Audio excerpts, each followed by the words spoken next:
What happens if it just lets me get the encoding preset?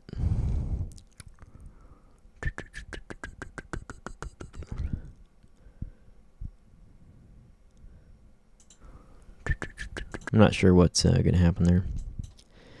Well, team of Personas de los Computadores. Okay, so last time I was live, we talked about the FDLE profile of the ONS, and man, it was rough because I had to race through it. I had very limited time. I had people picking me up for a meeting, and then I knew I wanted to get through the whole profile, but I wasn't sure I was going to make it, so I was racing through to get to the... And I think that we read it, and it's after my formatting, it's a 9-page document.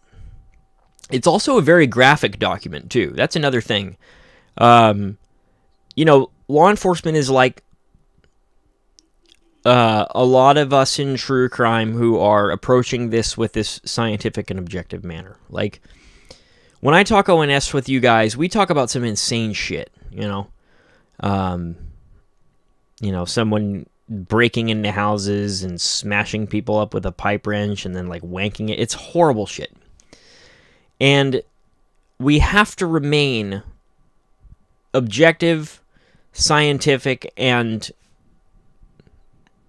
like an observer, removed from the emotional impact of the crime scene in order to properly understand the crime scene. And I think a lot of people in true crime have a difficulty with that. Like, there's one approach that downplays the brutality and the intensity of these crimes. There's another approach that overly dramatizes these things. And I remember Ned DeHaan talking, and I've never seen this, so I'm not sure if this is a thing still. I think it probably fell out of style for very good reason. Ned DeHaan talked about people who sort of made light of and joked about true crime. I never saw that, but it became relevant with my channel and with what we were doing here on Nuke Hoax because I've always had, since I got started in Zodiac Land with you guys, this ability to bring comedy or humor into these horrible crimes while simultaneously not disrespecting victims. You guys all know where I stand on these situations and what we've been talking about. I'm the most pro Paul Stein guy ever. I'm the most pro Claude Snelling guy ever. I'm the most pro, like, if I had, like, if these people, I'd put them on billboards and be like, this guy's badass as fuck. Look what he did. Like Claude Snelling, for example. Just a legend, just a hero for people. Just so cool, dude. And sometimes it takes acts of valor, acts of just combat badassery, like what Claude Snelling did, to make obvious to the world just how heroic you are. And Claude Snelling is truly a hero, you guys. This guy charged into gunfire to rescue his daughter. I mean, he's just awesome guy, dude. It's like, he's like an American soldier charging a machine gun position into certain death, except even more extreme, because Claude Snelling didn't ask for this shit. It's not like if I enlisted in going to Iraq and then charged a machine gun. Heroic? Sure. There's the machine gun is killing people and you must silence the machine gun. But in that situation, I would have volunteered for, enlisted for, and asked for this. And Claude Snelling didn't do anything except go to bed in his house one night. And this piece of shit over here, Joe D'Angelo, that you see down here with the blah GIF moving over the DNA that was his undoing, came into that house with a gun and tried to kidnap Claude Snelling's daughter. But Claude Snelling didn't cry. He didn't call 911. He didn't, they didn't have 911 back then. Claude Snelling didn't even think. Claude Snelling didn't even hesitate. He said, "Hey, where are you going with my daughter?" and charged at him. And he was cut down. But would we have ever known that the journalism professor of the College of the Sequoias in Visalia, California was a badass like that? Maybe not. So, as much humor as there is on this channel, like pictures of D'Angelo over here with his oh shit with the DNA coming out of his head, it's important to know like who we're making fun of here and why and what we're saying about him.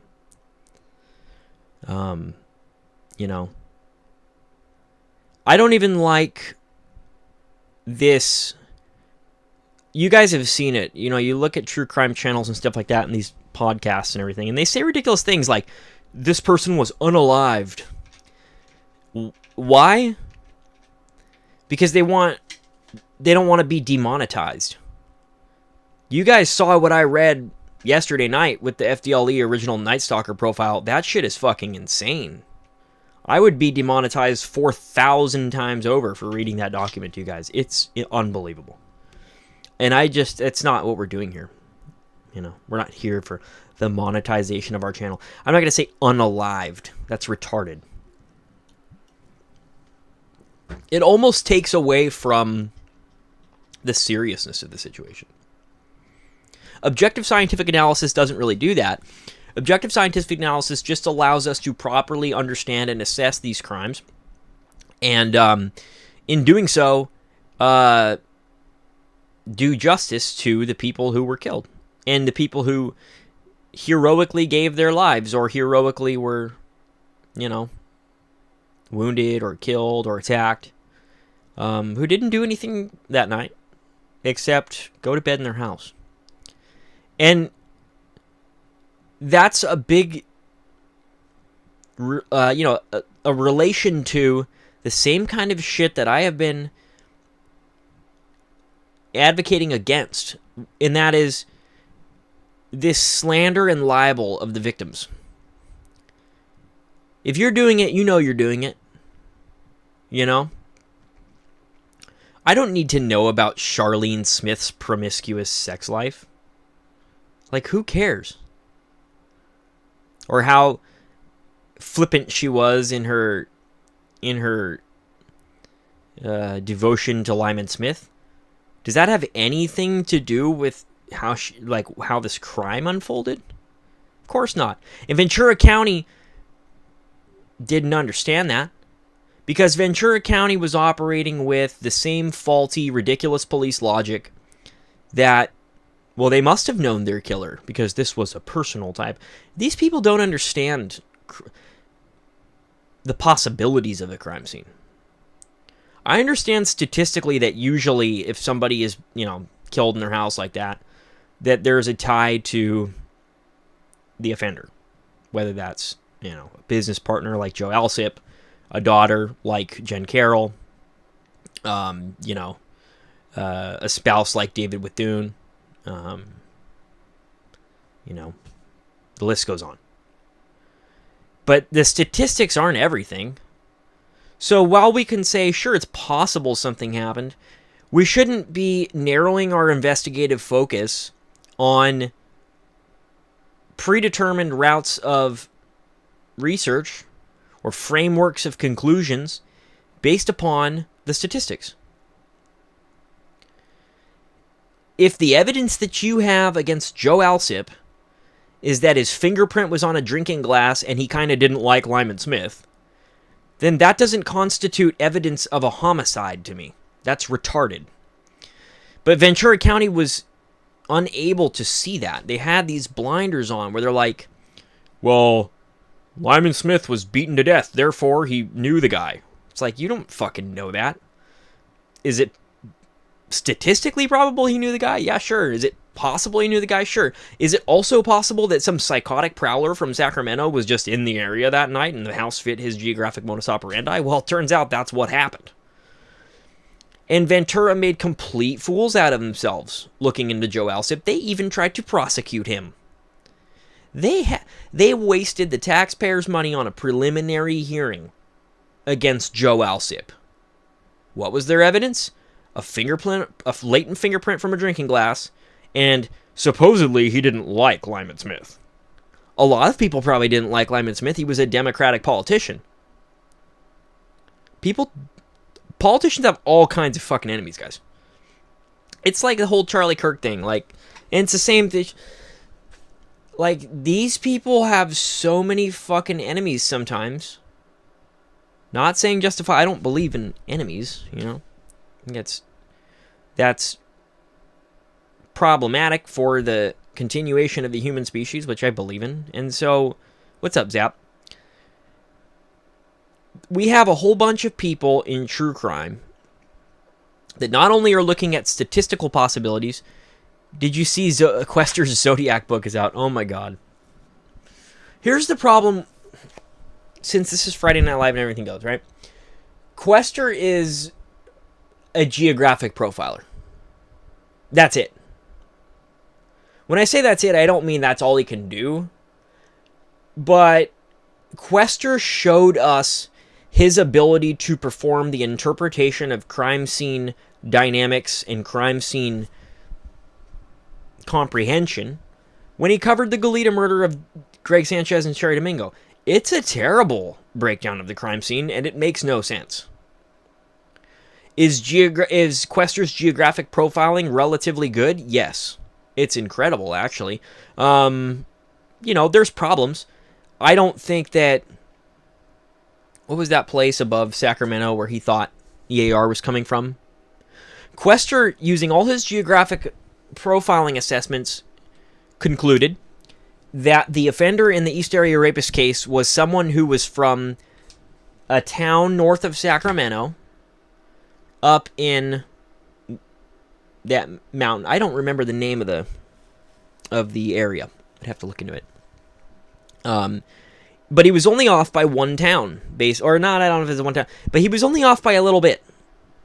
And mostly Quester's geographic assessments were correct. He was able to very accurately tell us where the East Area Rapist came from and where he was going after the crime scenes. But he can't tell us who he was at all. Not like a lot of people could. I mean, it took DNA. This guy was pretty fucking clever. I'm not taking that away from the case. With the Zodiac case, there's only 4 canonical crime scenes, and there's no ability to perform an accurate geographic profiling assessment of any of that stuff. We just don't have enough. Zodiac is in a position where we need DNA or we won't have a solution, and that is it. Much like the Z13, you can solve the Zodiac case. Maybe you do solve the Zodiac case, but we can't verify your solution without DNA or fingerprints. Fingerprints even is we know that there's basically no conclusive fingerprint match in the Zodiac case. We're not able to... We can tell that an identification of the Zodiac is not going to come from fingerprint evidence. We've seen the fingerprint evidence, or otherwise, we know that route has been very thoroughly explored because it's been conventional crime scene investigations for 100 years. Without a DNA confirmation, you might have the offender. But what you definitely have is a pile of coincidences. And if anyone out there knows about Arthur Lee Allen has a pile of coincidences taller than I am, showing that could be the Zodiac. And it's just not enough. We can't say. There's an answer for everything. I'll give you an answer for anything. I think there's a very, very strong chance that Lee Allen is Zodiac, and I can also give you a counter-argument for everything that makes me think that. Without the DNA, we just can't do it. It's like the Z13. Maybe someone out there has solved the Z13. Maybe there is a cipher solution for the Z13, and maybe it's really what Zodiac was thinking when he wrote down. Can't prove it. We don't have unicity distance. So, same thing with Zodiac. And if Quester's going to do a Zodiac... Quester doing a Zodiac book is clearly, to me, an attempt to get in on the action. You know? He's not going to solve Zodiac unless he has DNA evidence that we don't have, which he doesn't. He just won't solve it. There's too few crime scenes for him to really tell us anything about where the offender came from and where the offender's going. He thinks that Zodiac wasn't a Vallejo native. You can go back and forth on this all fucking day. You know. Unless Quester has DNA evidence, what's the point? What can you tell us that proves something? Is it an intriguing hypothesis? Yeah, sure, maybe. But I can give you 40 counter arguments to it, I'm sure. I like John Quasar, but I just want everybody to just know that for seasoned Zodiac researchers like me and probably Zap and Druzer and Ned and some of these guys, just know that we've heard it all, you know, and we're really not shocked with almost anything you can come up with anymore. I'm at the point where I'm bored with unless something new comes out. Nothing new is coming out because what else is there to do? We need the DNA. And maybe that's my jaded cynicism talking. Maybe I'm just got bored of the Zodiac Killer. Because really not. It's a fascinating case. No matter how you slice, it's a fascinating case. There's correspondence with the media and everything like that. No, it's boring. Well, I mean, okay, Zap. What I mean is not the modern investigation of the Zodiac, but the Zodiac crimes are fascinating. The modern investigation has become enmeshed with the legacy of those crimes in such a way that now they're almost indistinguishable. Now people are like, "Oh, we're researching the Zodiac Killer." Well, have you heard of Shel Cavalli? He's got nothing to do with the crimes. Nothing, not one thing. Except for the fact that he's been lumped in with this mountain of Zodiac suspects, and none of them have DNA that match the DNA that we don't have from the crime scenes. So, yes, we're always going to have a lingering interest in Zodiac.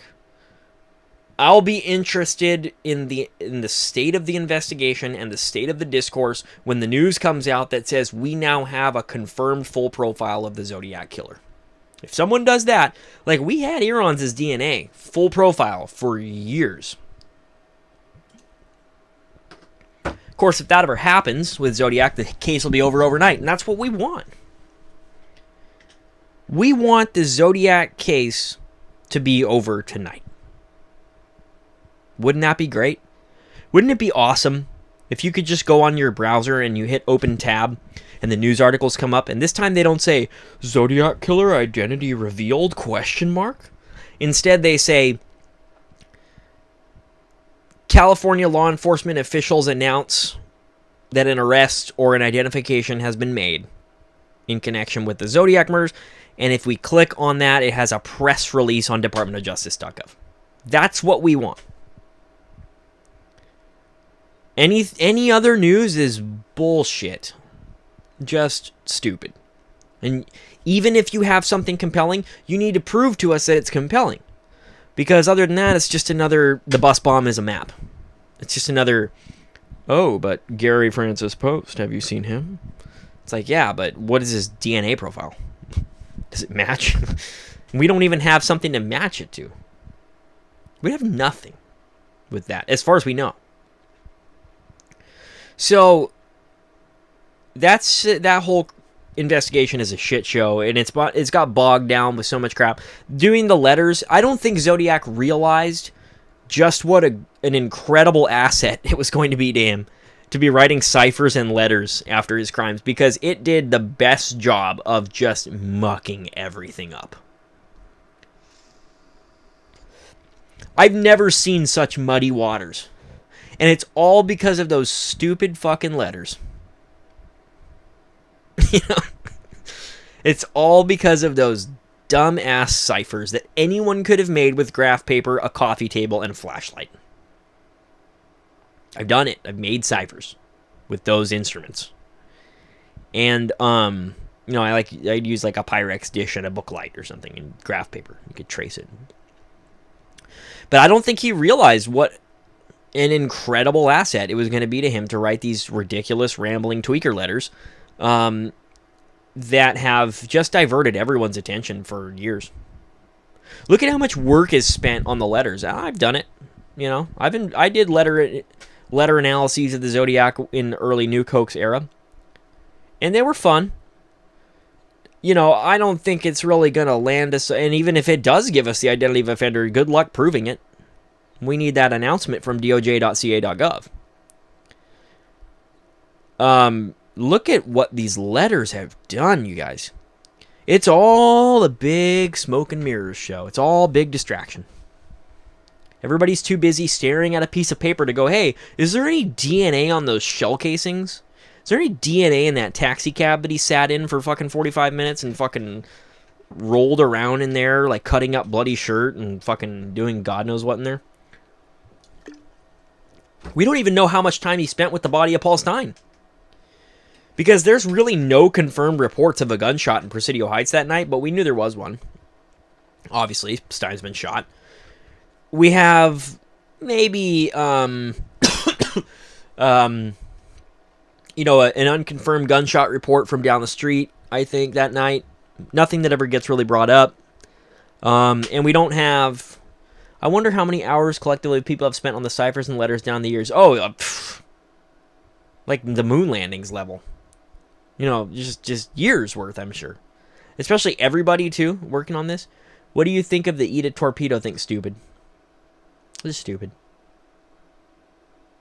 You know. What cipher is that? The Z13? Anytime that somebody tells me that they have a solution to the Z13, that's an automatic indicator that that person hasn't been in this community long enough to know what the fuck they're talking about. Really isn't. If you ever see somebody go, I've solved the Z13, just go, sure you have, buddy. Stick around. Because in 6 months, you might be just as jaded as we are. Realize that you don't have a fucking Z13 solution because there isn't one that you can confirm. All could be true. You know. Eat a torpedo? What does that even mean? That's so stupid. That's like getting a solution to... I don't know what happened there, but it doesn't matter because even if it's the best Python script that anyone can ever dream up, we can't prove it. I don't fucking know. There's no way to verify the solution. Anybody that comes to you with a Z13 solution simply hasn't been in the Zodiac investigation long enough to know what they're talking about. And I see it all the time. I'm a member of enough Zodiac Facebook groups. I see Z13 solutions like fucking twice a week, 3 times a week, maybe more. And I just want to tell these people, like... And it's always someone you don't recognize. It's like some guy that no one's ever heard of. He shows up. He's like, I've been here for 1 week. I think I've solved this cipher. It's the same thing that I did when Paul Dorr got popular, because I didn't know. When Paul Dorr came out as a suspect, I was on Reddit. I'd never spent a second looking at the Zodiac murders at this time. Paul Dorr came out, and people were like, is Paul Dorr the Zodiac? And they had this laundry list of coincidences. And I commented, and I said, oh, this is easy. It's totally him. Look at all these coincidences. I said, of course it's Paul Dorr. And then someone replied to me, and they said, you haven't been here very long, have you? And I was like, no. Was Torpedo the brand of the bomb? I didn't look. No. No, there's no brand of the bomb. The bomb was allegedly a homemade ammonium nitrate fuel oil device. I would highly recommend...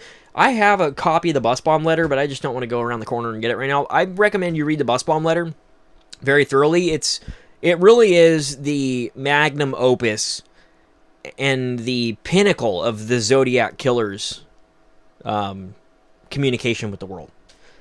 Don't expect to get evidentiary value from it. we can pick it apart. You know, I did Operation Airplane Cement, where we pick apart to see whether or not he had airplane cement on his fingers, things like that. When we building the bomb on never zap. Nice try, FBI. I can tell you it doesn't work. The bomb doesn't work. Here's why I say that. It has no primary explosive. Without getting too deep into bomb making, in order to set off a secondary explosive like ANFO, you need something that sets it off. High explosives, like a primary explosive, would be used for this particular type of thing, like what's in a percussion cap. I don't even know what they use.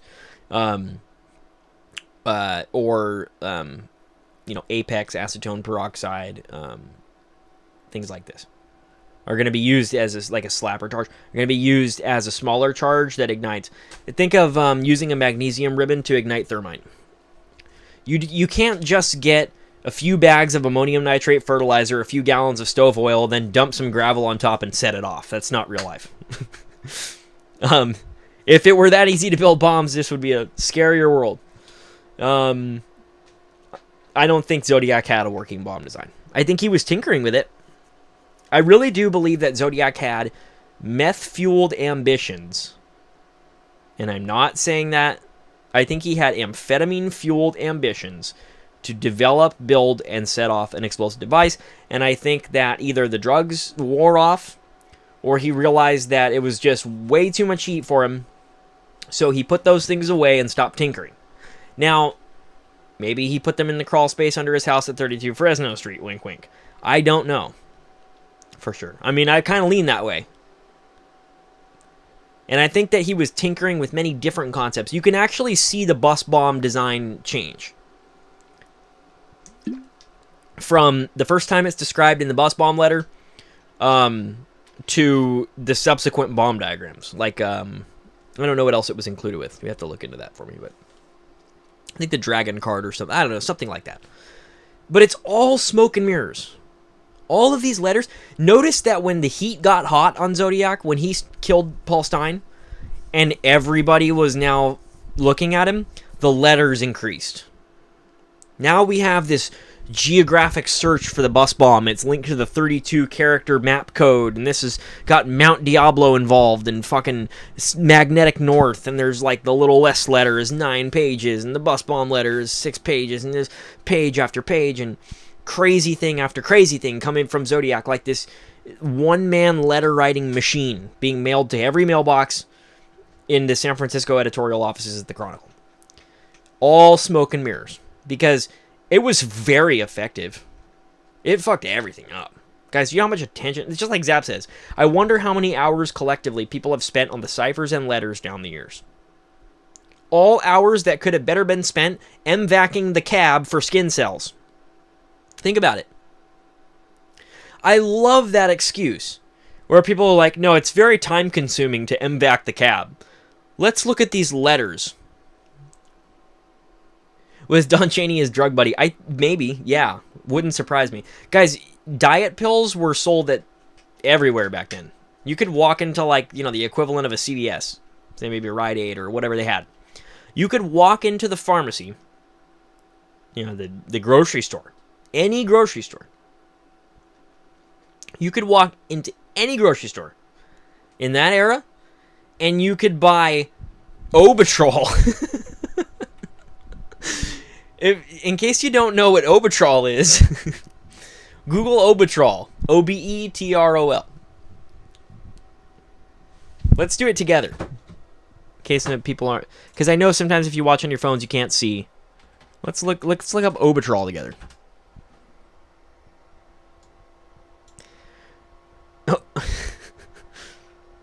Oh my god. Alright. The ready availability of methamphetamine-based medications in the 1960s led to their use and abuse as recreational drugs. Obitrol was the recreational drug of choice for artist Andy Warhol. Obitrol was blah blah blah blah blah. Obitrol was the brand name of a drug combining several amphetamine salts indicated for the treatment of exogenous obesity. It was originally sold by the American company Obitrol Pharmaceuticals. Obitrol was a popular diet pill in America in the 1950s and 60s, so right in Zodiac land. The original formulation of amphetamine, mixed salts, and methamphetamine was approved by the U.S. Food and Drug Administration on January 19, 1960 under the name Obitrol. Indicated for exogenous obesity between 1965 and 1973.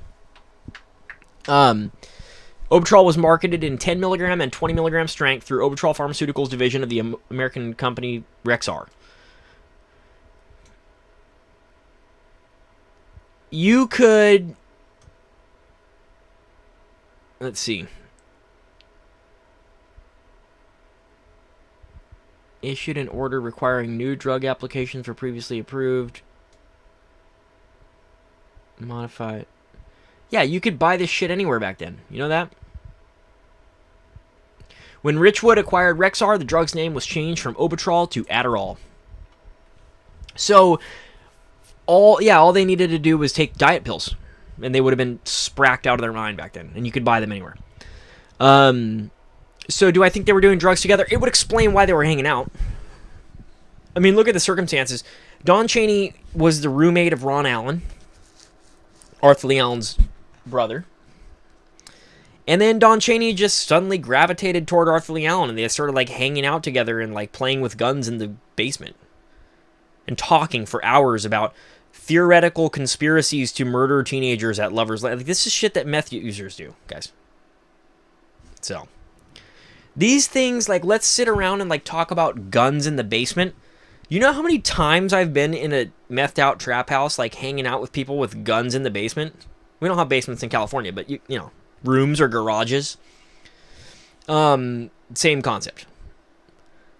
And so, were they... Yeah, maybe they were. Wouldn't be surprised. Do you think Joe wrote Excitement's Crave? I don't know. That's a really good question. I would love to know.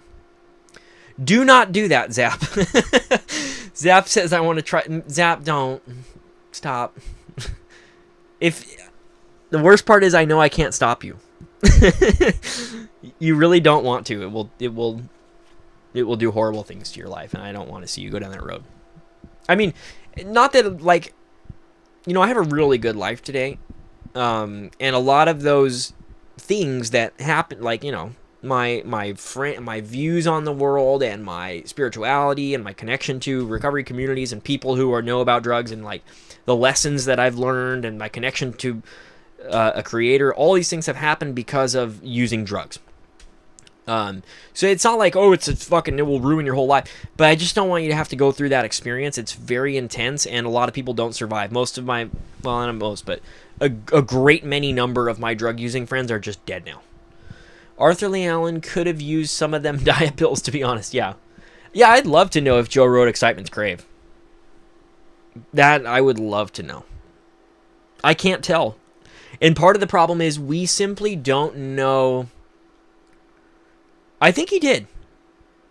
The reason that Excitement's Crave is considered to be an East Area Rapist poem is because it was written with a typewriter that had been stolen in an East Area Rapist rape like 3 weeks before.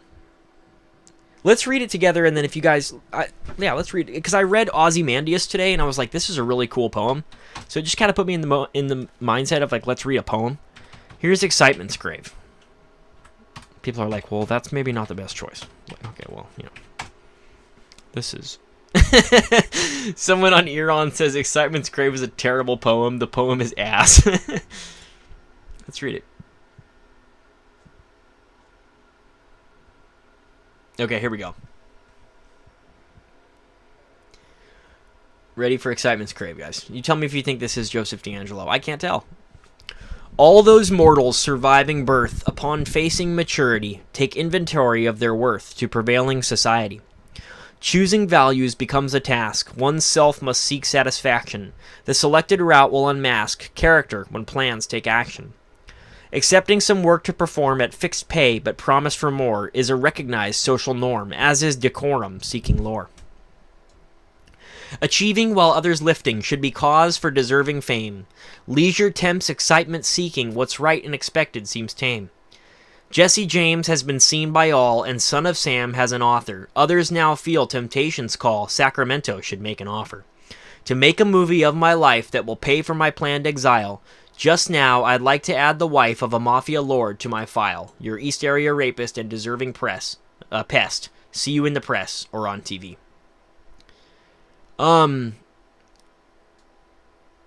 Yeah, I want to think it's him. And not just because of the way that it sounds, and not because of any particular sort of psychology in it. But let's look at, it's written with a typewriter that is believed to have been stolen in an East Area rape, and I don't know which attack number that is. We could look into that and find out if you want. Maybe that would be a good thing to look up. But he says, just now I'd like to add the wife of a mafia lord to my file. He had just raped and attacked an Italian family, I think. And, yeah, I don't know if this is him. I can't tell. It seems like him. I know Murder Inc. points. How read this and explain this sequence? Because, well, here's the thing. Do we know for sure that that's the Zodiac Killer?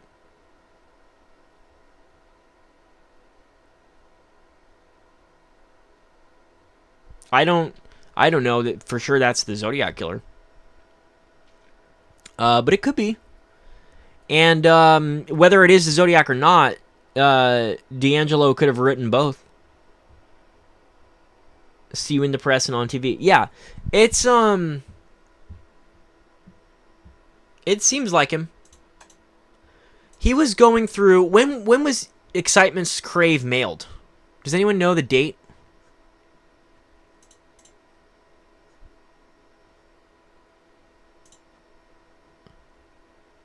Oh yeah, no, it's got to be him.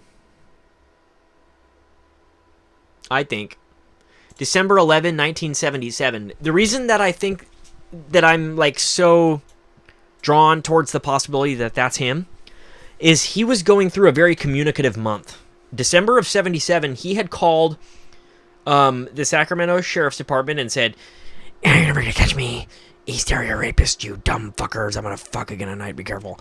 That call comes from December 2nd, 1977. And the day after the Watt Avenue bike chase, he had just called the police and told them he was going to strike on Watt Avenue, as Murder Inc. points out. And so he was very communicative that month, and that's why I think it's an interesting time for Excitement's Crave to show up.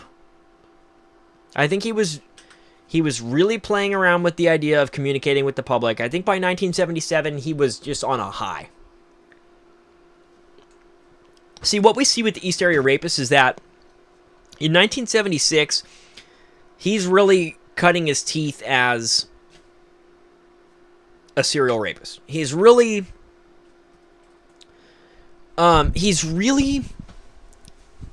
like developing his way at this point. He's coming into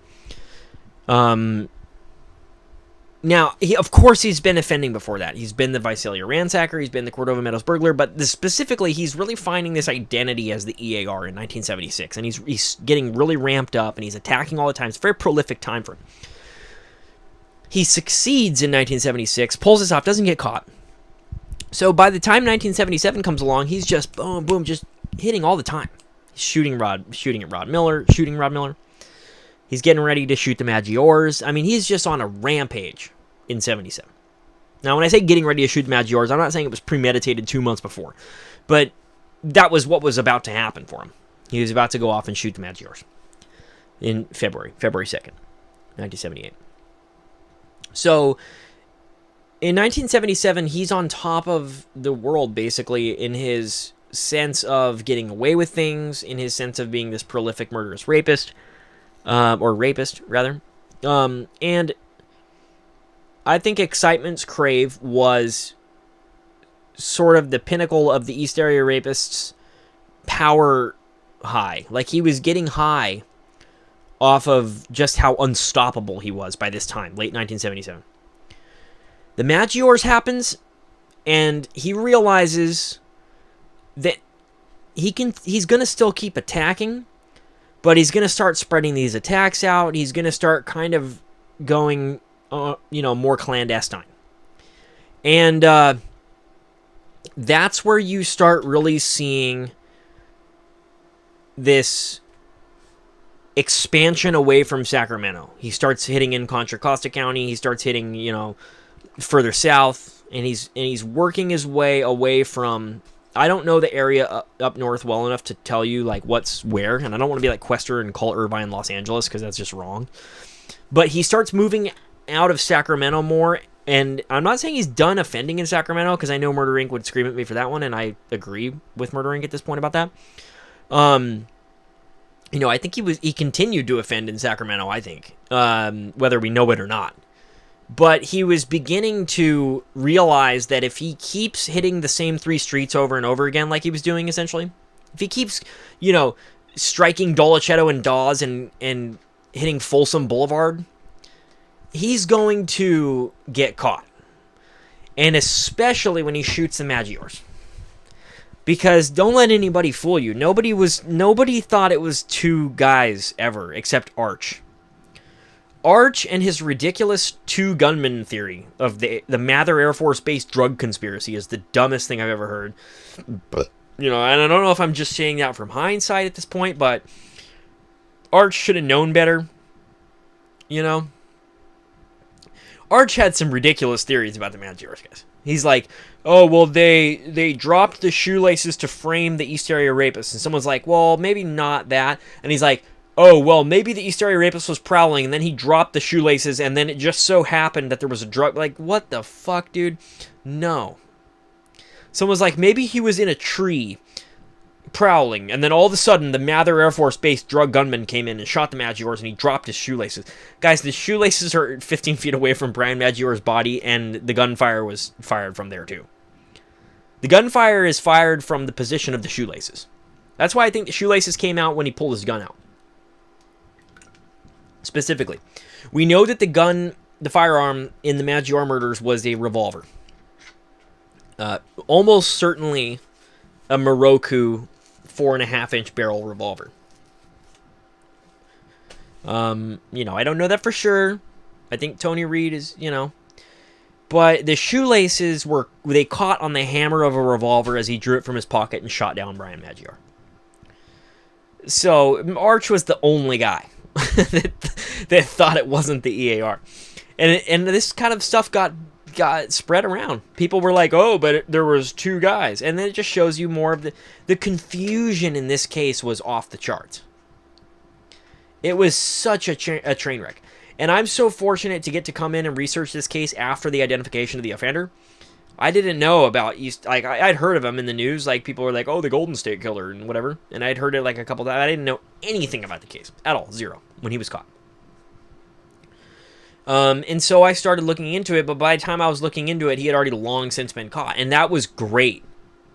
Because I got to look at all this discussion, and still do, and be able to spot bullshit when I see it. People didn't have that luxury when Arch was posting on the A&E board. They had no idea what was true and what wasn't. And you can't really fault them too much. But guys, there's a double-tied, granny-knotted, slip-knot shoelace 15 feet away from Brian Maggiore's body. And that entire street of houses was getting hang-up called for weeks. It's obviously the air. Totally is. It's right in his hot spot. He's been prank calling everybody on the block. The prank calls stop an hour before the shooting takes place. First, it's duh. Arch should have known better, and he just, for whatever reason, didn't. There's no Mather Air Force Base double shooter drunk conspiracy. That's retarded. That isn't, no. No.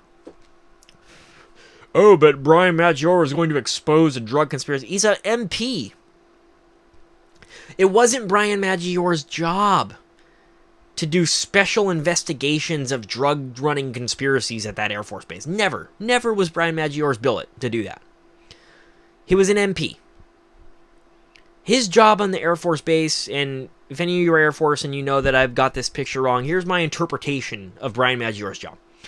Brian Maggiore's job was to go around the base and make sure that there weren't drunk airmen making a scene on the base, fucking messing with each other, beating each other up, getting into altercations. It wasn't Brian Maggior's job to do FBI-style investigations of drug-running conspiracies on the Air Force Base. So nobody needed to silence him. That's not realistic. I don't even know for sure that he confronted EAR at all. People like to say that. You know, they go, "Oh, like he was such a rowdy guy that he saw EAR prowling and he confronted him." I don't think so. I think maybe he saw EAR. Here's what I think happened, guys, at the Maggior scene. And this is all hypothetical because we don't know what happened because no one's alive to tell us. The Maggior scene, I think that EAR was coming out of a backyard or coming out of a yard being fucking weird. Maybe he jumped over a fence and the position that he landed was like right in front of the Maggiors while they're walking their dog.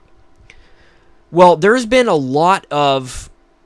Joe is... Well, you know what I mean. Joe's alive, but he's not going to tell us. Yeah, we can't waterboard him. And as Murder Inc. has pointed out, and probably quite accurately, I don't think the Department of Justice has any interest in finding out what...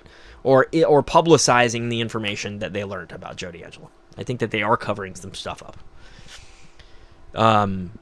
Not because they're complicit. I'm not so much like with Murder Inc. thinking that like there's any sort of like... I don't know what Murder Inc. the extent of Murder Inc.'s conspiracy theory on the East Area Rapist is, and I don't know. He's kind of... or Murder Inc. has kind of described that or I keep calling Murder Inc. he. So Murder Inc. has described that Murder Inc. thinks that it's possible that it was Joseph D'Angelo and a couple of accomplices, or a few accomplices, who may or may not have had law enforcement connections, this kind of thing. I don't know the extent of that conspiracy, and I don't think any of us do, or whether there is one or not. But basically... I think that Katie Maggior had been stalked at her workplace, at the gas station. I think that Joe D'Angelo was prowling her. And it was probably part of his sort of overall lurking reconnaissance of that area around La Alegria and Malaga Way or whatever that is, that he's selecting Lake Berryessa and Lake Herman Road. Okay, yeah, we could discuss that too. But I think he's basically doing, what's it called? Like broad scale possible victim selection. Like he's going through these areas and getting an understanding of what girls in the area that he liked and he wanted to attack. And so Katie Maggior was probably part of this. And do I think that Joe D'Angelo was going to break into Brian and Katie Maggior's house? Not necessarily. But whether he was or wasn't, he probably kept tabs on, you know, several women in the areas that he intended to attack before he came in to attack, because he wanted to have an alternate setup in case he, you know, couldn't attack his primary target, and then he wanted to fall back on 10 or 15 other possibilities. We see that with the AR. In other attacks. We see that he kind of does these impulsive secondary victim selections for some of the rapes. Some of the times he hits his primary target. Most of the time he hits his primary target, I think. But he had several possible alternative targets in the area. And I think part of this reconnaissance that he was doing was to stalk and keep tabs on Katie Maggior. I think Katie Maggior had seen him at the gas station and was aware that she was being observed. There's some uncertainty and there's some dispute about to what extent was Katie Maggior actually being stalked and to what extent did she know she was being stalked. But she had made some comments that she believed she was being followed by somebody. I think that someone was Joe D'Angelo. And on the night of the Maggior shooting, he probably did something weird, like jumping over a fence without his mask on or something that we don't know. And Katie spotted him and said to Brian Maggior, "Hey, that's the guy who's been following me at the gas station." Now, was there an interaction between Brian and Maggior and Joe D'Angelo? I don't know. But for whatever reason, Joe D'Angelo felt that not only could he be recognized by Katie Maggior, whether or not that was by his real name, probably not, and I'll get to that in a second. that he had been seen doing something compromising, like maybe creeping along a side yard or jumping over a fence or just doing something weird that didn't look right. And remember, this street where this happens has been getting hang-up calls for like weeks now. Like there's like a slew of weird EAR activity in that area for weeks. And so Katie Maggiore probably spotted him and said, that's the guy from the gas station. And Joe D'Angelo, realizing that now not only has he been recognized, but he's been recognized as the EAR. Because even simple, small amounts of investigation would then yield the information that this guy who just jumped over the fence just did so in a hot spot of activity that is textbook East Area Rapist, where we've been getting hang-up calls, burglaries, weird shit going on for weeks. And so he ran after them and shot them. I don't think he attempted to abduct them. I don't think it was a planned attack. I don't think that there was necessarily much of a confrontation between Brian Maggiore and Joe D'Angelo, but I think he felt that he was halfway compromised in that she could recognize him, but additionally that she could recognize him doing something that had to have been the East Area Rapist.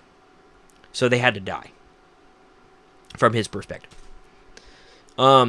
Now, if you remember, there's a witness report, and I don't know for sure who says it. It might be Carl Nolsch, or I don't know who. It's one of these guys that was a witness to this crime, that said right before the gunfire rung out that someone shouted, like, no Dave, or no whatever name. There's a name that's involved. No, Rick, or whatever. Don't. And then boom, boom, boom. And then the gunfire. What does that tell us? If that report's true, if Katie Maggiore did call Joe D'Angelo by a different name on the night of her murder, then that would indicate to us that the stalking had gotten close enough to involve interactions. Like D'Angelo might have come to her gas station and kind of got to know her using a false name. And I don't know what the fuck the Maggiores saw, but they saw something that rendered them too dangerous to be left alive in Joe D'Angelo's mind. We're never going to know, I don't think, why he did that. But it wasn't just that he'd been seen prowling. Because he got seen prowling all the fucking time.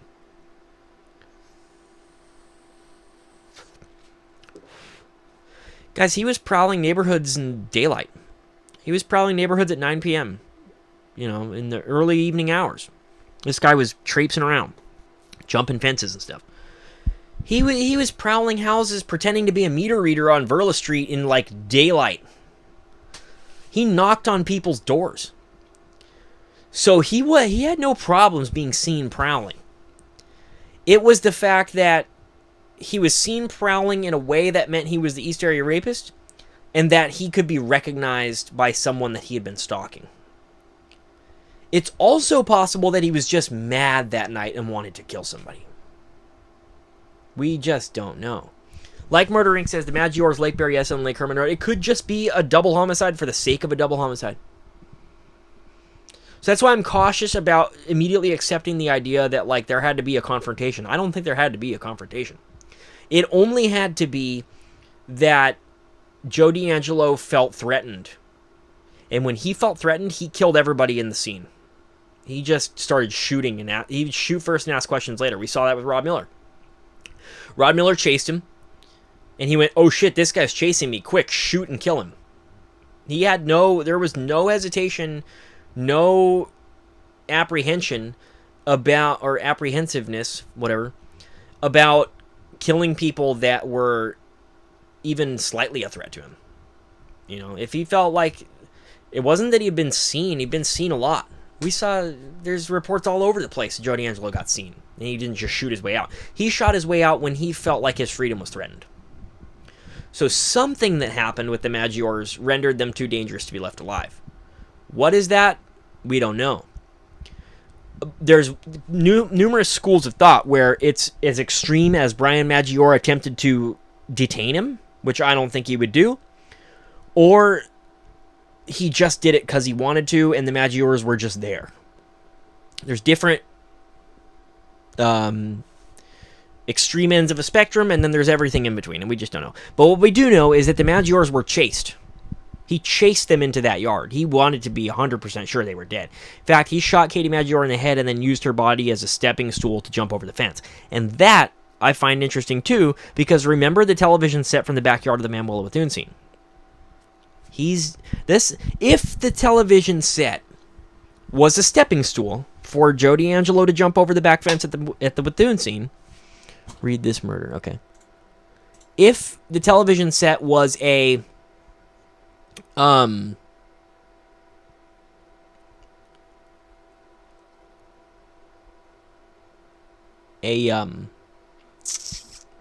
stepping stool, it wouldn't be the first time that Joe D'Angelo utilized the stepping stool to jump over a fence. Because he used Katie Maggiore's body as a stepping stool to jump over a fence. And left a bloody shoe print in the driveway at the Allegria house. Okay, so I'm going to urinate. And then after I do that, we're going to read the link that Murder Inc. just put on the screen here. Because I just read the opening of it, and it sounds interesting. Stand by.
Okay, baby.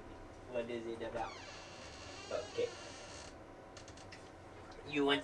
I love you.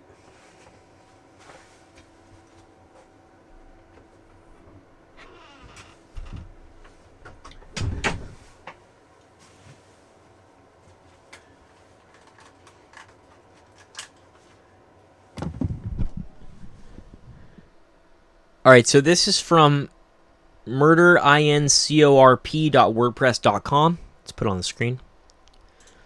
Why not? We gave Quester the screen time. I think we should give one of our most loyal viewers here a little screen time.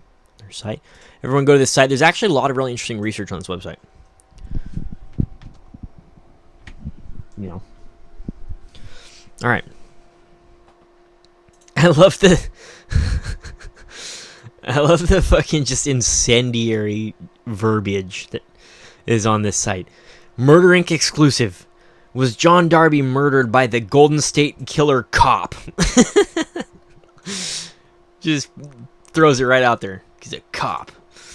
On November 12th, 1972, Gloria Jean Darby was asleep in the bedroom of her apartment on Carl Drive when she heard a noise around 3:15. There's your 3:15. Joe is always attacking at those hours. And awoke to see an intruder standing in the doorway. She called to her husband, John Darby, who sat up in bed and called out, "Who's there?" Notice the intruder is standing in the doorway. The man in the doorway turned on a flashlight and shot John Darby in the face with a rifle bullet, killing him instantly. The killer disappeared, and Gloria fled to a neighbor's with her 5-year-old daughter for help. The intruder was thought to be about around 6 feet tall and had entered the fourplex apartment through a window.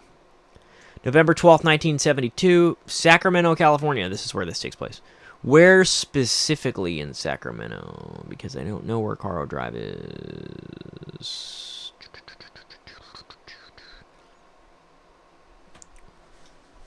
Well, we're going to get some... 11 years later, on the same small, quiet street, someone returned to Carl Drive in a ski mask and raped a 28-year-old woman at knife point. The rapist entered her apartment through a living room window in the early morning hours and was described as a stocky white man in his 20s wearing a dark, short-sleeved shirt, dark pants, and armed with a knife. Very close to that murder. John Darby was shot in the face with a rifle bullet. The way the flashlight beam turned on right before the shot rang out sounds like the flashlight could possibly have been attached to the rifle, Zodiac style. Who do we know that collects rifles and shotguns? Well, lots of people.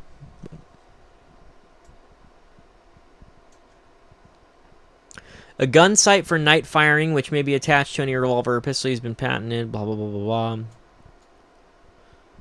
Okay. Hand light indicates where the bullet will strike. The light carries for 250 feet and reflects on the target a light round spot about the size of a baseball at the point where the bullet will hit. The sight is accurate up to its full range on large caliber arms.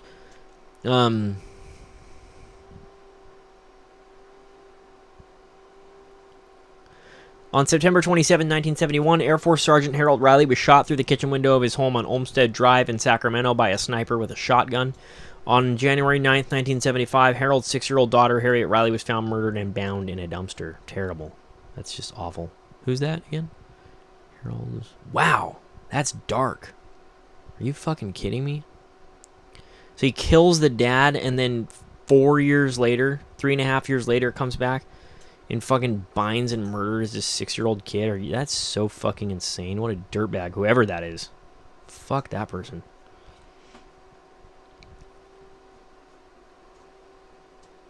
Harriet Riley murder. Murdered by sniper. I mean, it's possible. I like to be cautious, though, about just attributing all shootings to him. Remember, Sacramento is kind of in the throes of a shit show back then, guys. It's not really the nicest place to live. So, the suspect is described as black, but so was the East Area rapist in the October 21st, 1975 attack in Rancho Cordova. Well, that's sort of true, but remember that there was conflicting reports. Because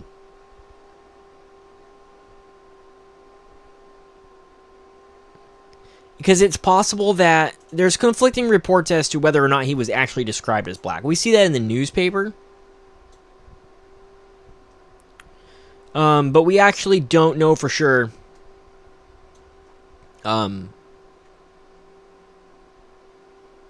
There's a lot of information here.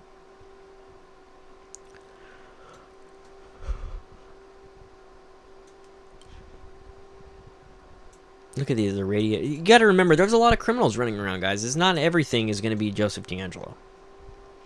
But I do see the value in digging up all these reports and mapping them and trying to understand whether or not they may or may not be related to D'Angelo, because eventually you might land on some stuff, and you know the quantity of those crimes, I'm not sure which ones are, which ones aren't. It's hard to say, especially when you have an offender who's extremely evidence conscious and potentially altering his MO significantly, or aspects of his MO, I should say. MO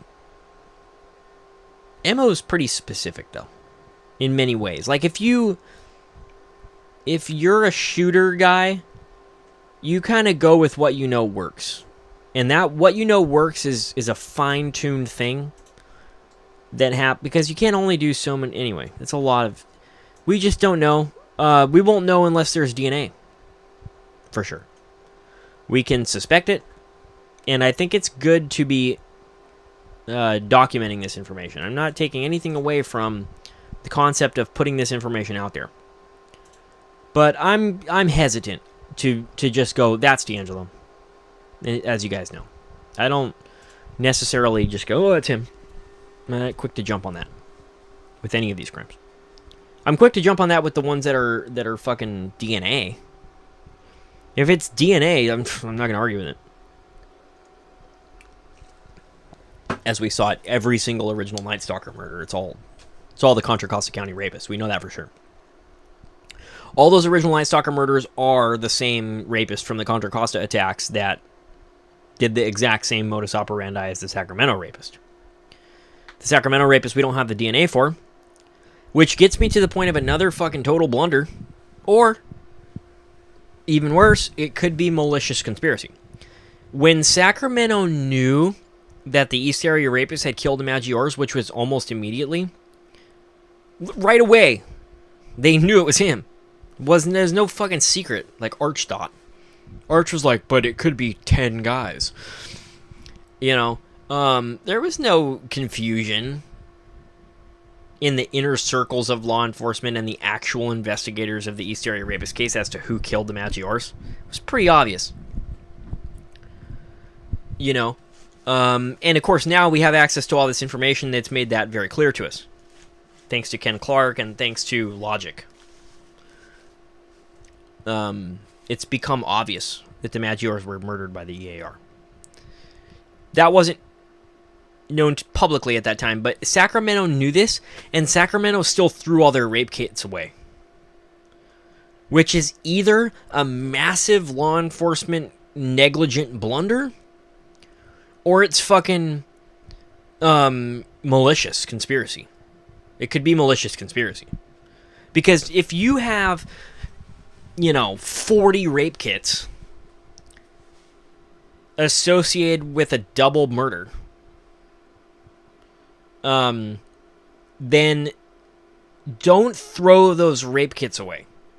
Because that constitutes potential DNA or biological evidence associated with a double murderer. If you know the EAR shot the Maggiores, don't throw away the EAR's rape kits. Because those crimes now are connected, it's clear that the EAR is also a murderer. We should connect those cases and we should keep those rape kits. But Sacramento threw those away. And people say, well, they didn't know that he... Yes, they knew. They knew. It was no secret. Anybody that had access to the initial canvassing information, the initial... What's up, Quentin? Anyone that had access to the canvassing information or the context and the circumstantial evidence in the Maggiore situation, whether it was from the night of the attack or from all of La Alegria for weeks, and law enforcement had access to the information, they canvassed the shit out of the area, knew who shot the Maggiores. It was no hard puzzle. And of course, that's why you see this sudden cessation of activities in Sacramento. Now, whether or not that's a real cessation or an artificial cessation. Because EAR could have kept offending in Sacramento, and Sacramento didn't tell us about it because Sacramento didn't want everyone to realize that the prolific, uncatchable East Area Rapist was also a murderer. Because that would create public panic. And we know that that's how they deal with public panic. They just sweep it under the rug. They covered up the first 7 EAR attacks. They admit it. There was a news blackout on the first 7 attacks of the EAR. It wasn't until, attack number 8 or whatever, when Sacramento went, okay, by the way, guys, we have a serial rapist. And it's really hard to catch him. He's very skilled at what he's doing. And so, we know that that's Sacramento's style. It's no secret. They admit it. If there is an attack from 1979 of the East Area Rapist, they raped someone in Sacramento, there is every real possibility that was kept hidden from us. And we see this with, like I was saying earlier, does the Department of Justice want us to know what happened? I don't think so. Why? I don't know. Because it's okay to have a bad cop in your ranks, guys. No one is gonna... Now, I guess a lot of society is too brain dead to look at it that way. And they'll, if another woman who lived in Darby's house after was murdered disappeared from Chico and found in Sacramento, that's weird. If you have a serial rapist, murderer, serial killer cop that's on the run, and you work with us and you tell us the facts openly and honestly, and don't try to hide shit, that's a way more respectable approach than being like, oh no, but they might think badly of us. We need to lie to them. You are never going to win brownie points with us, at least not the intelligent segment of researchers, by lying to us or concealing information from us. We aren't buying it. We're not buying that shit. So you might be scared about what CBS is going to say about you, but if you approach this shit honestly and you own it and take accountability and be like, by the way, one of our cops was a really bad guy. Here's everything he did. Everything he did. Here's the facts of everything he did. That to me is more admirable than going, we have a plea agreement you're not allowed to know. That's classified. Like, fuck you. Because how are we supposed to trust these investigative agencies if they won't tell us? The case is over, guys. We know who he is. He's right there on the screen. There's Junk Food Joey. Everyone is buying the assistant DA's new book. What's it called? People of California versus the Golden State Killer. Yeah, does anyone have that on PDF? I would love to read it. If anyone can get me a pirated copy of that, I don't exactly feel the need to pay money to the district attorney prosecuting this case, because I think that I don't want to pay him money until he tells us everything that fucking happened. I mean, clearly the new book is not going to do that, but maybe there's some good information in it. So if anyone can get that, Polly Walnuts is here or something, and can email me a PDF of that book, I will read it. But I'm not going to buy it. I'm not going to pay these people who have been lying to us. You know. And I think that a lot of people in this chat would agree with me that we're going to have way more respect for the Department of Justice if they tell us what the fuck actually happened. Completely. And actually look into it. You want to save face in the eyes of the public, in the eyes of researchers. Be truthful. Lying and covering shit up, it's not helping. Oh, but our ego. Well, your ego should take more offense to the fact that we now know that not only are you stupid, but you're fucking liars. It's better to just be stupid. I would rather be stupid, guys. Wouldn't you? Wouldn't you rather just be dumb than also be a dumb liar? Fuck, dude. I shout this shit from the rooftops all the time. It's okay to be dumb. I don't know how to fucking do electrical engineering. Who cares? That's why different humans have different specialties. If you guys couldn't identify that there was a weird burglary cop from a different city who was commuting to your county to come commit serial killings, if you couldn't identify that because you're shoddy police work, that's okay. He's a smart fucking guy, guys. Joe D'Angelo knew what he was doing, and he was trying to trick us. So if you got tricked by him, that's one thing. If you got tricked by him and you're lying about it, that's another problem. Because now there's accountability on you, Sacramento. Just tell us what happened. What's going to happen? Oh, it's an open case. No, it's not. You can't even pull that shit anymore. So they signed it into a plea agreement so that they could justify it legally. It's horrible. That's so sneaky. That's the sneakiest thing we've ever seen. We can't even Freedom of Information Act this. I was really big on like, well, why don't we be filing FOIA requests? They're not FOIA requests when they're state level. FOIA is for federal. But why can't we be FOIA-ing federal, or why can't we be doing Freedom of Information Act style requests on Sacramento for the EAR case details? We can't because they put it into the plea agreement that all the information is classified. Isn't that whack? Tricky. So tricky. They knew what they were doing. And I'm more worried about the state of the Sacramento investigators' condition than I would be if they were just dumb. Because now they're dumb and lying. And that's not good. I'd rather you just be dumb. I like how Murdering calls him the ass DA. You know what you're doing there. You did that on purpose. Someone give me that PDF if you can. I don't think it's going to be on, Pirate Bay. It's going to be hard to find, but maybe I'll go to a Barnes & Noble with a digital camera and take pictures of every page or something. It'd be funny. I'd love to read it. It bothers me that they're still calling him the fucking stupid Golden State Killer. It's the dumbest name ever. It sounds like a basketball team or something. And it doesn't tell us anything either. But, that's the name that people know. It should be People of the State of California versus Earons. That'd be cooler. Or if you want to be really specific, the Vrerons. But it's hard to pronounce. The Cumberons. Cordova Meadows burglar, Visalia ransacker, East Area rapist, original Night Stalker. You go, oh my god, what did you just say? The Cumberons. Still a better name than Golden State Killer. What's a better name, Golden State Killer or Cumberon? Fuck, dude. McNamara's influence has been just a stain on this case. And I used to wonder, I was like, why does Paul Holes like her so much? And then I realized, oh, it's because Paul Holes is also retarded.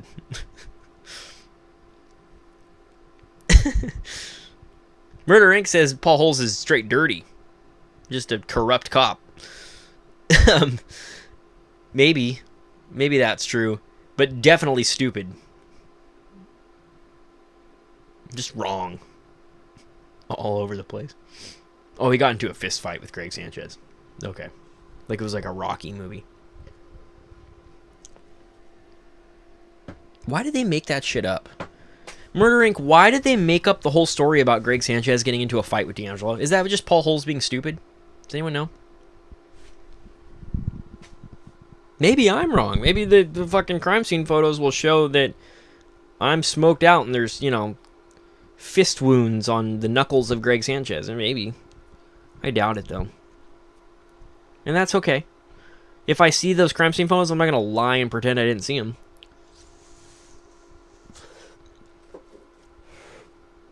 No, that would be a threat to the public. We could never release that evidence. So what?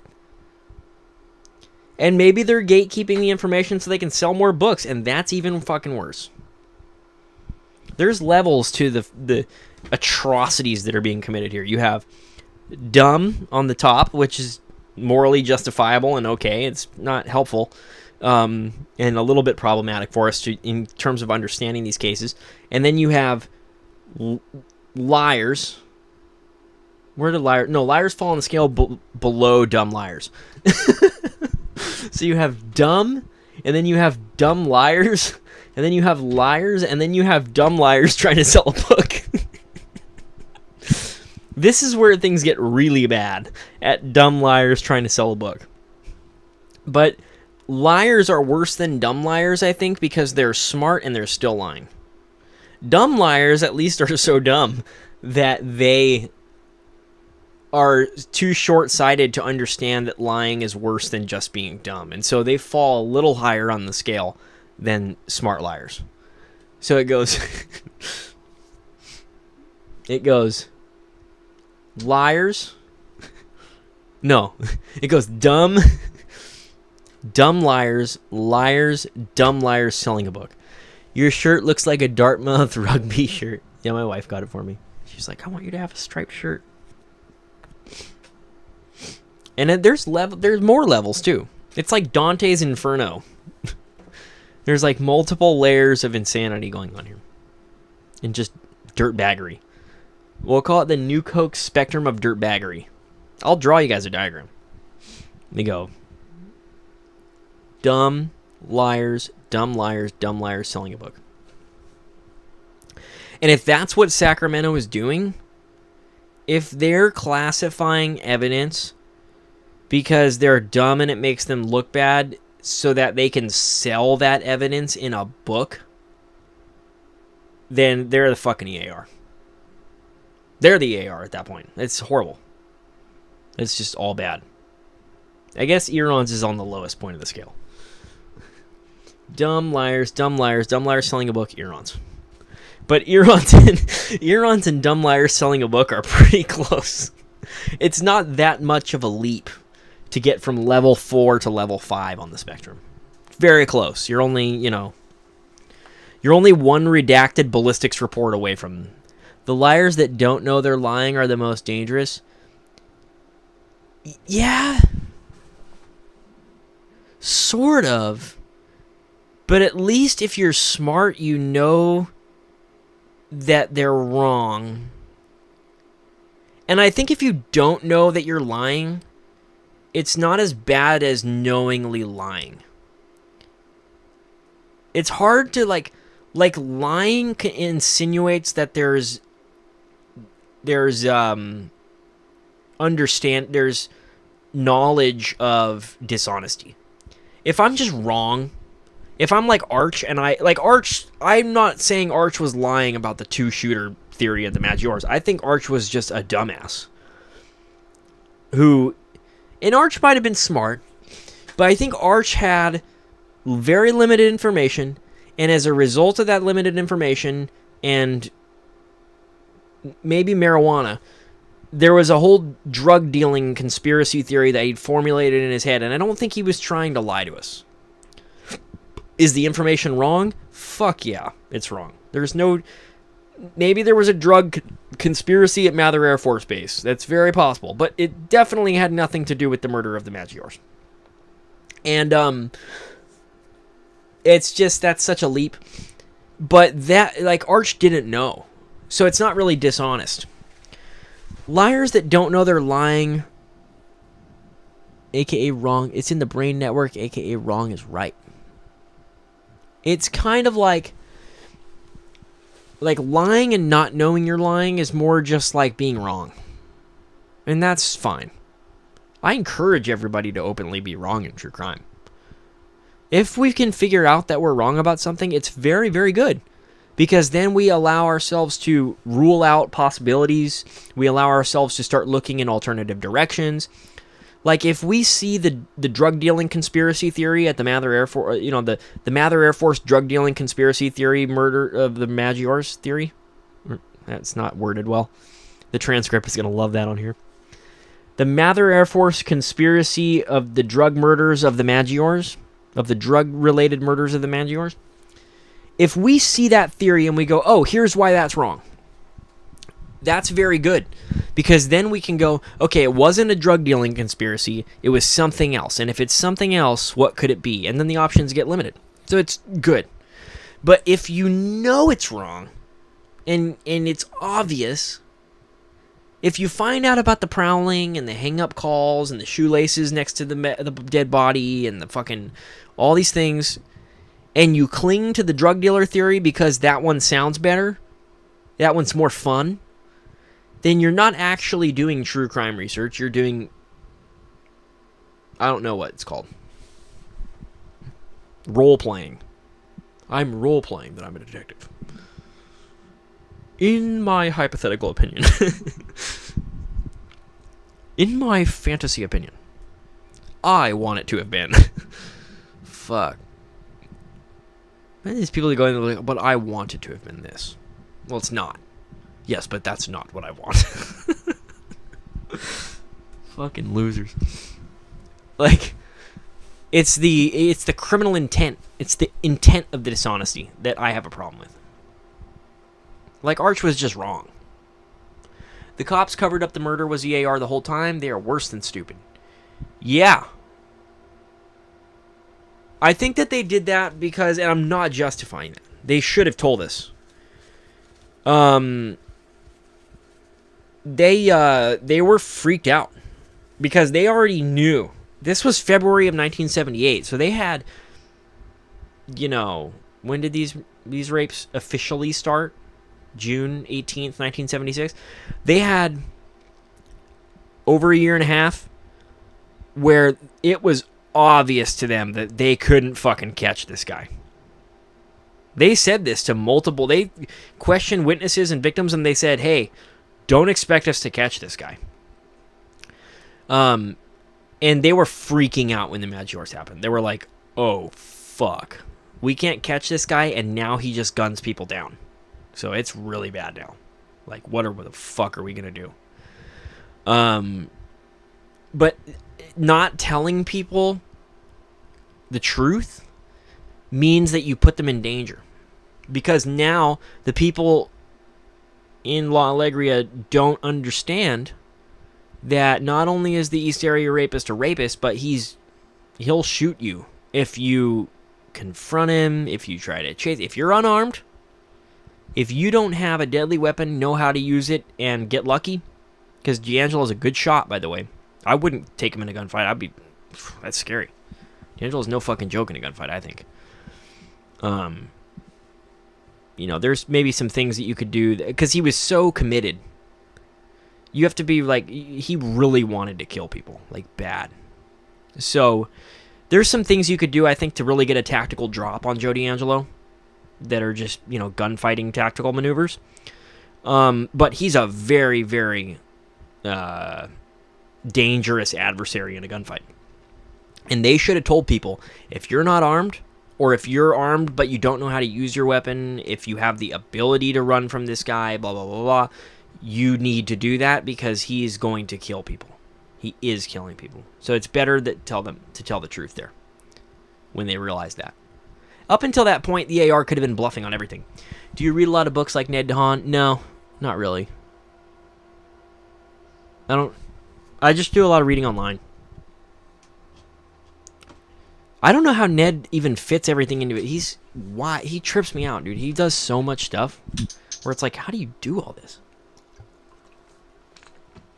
There's like 4 Ned DeHaans, and they're all simultaneously operating. And he's engaged and everything. Like, how does he do that?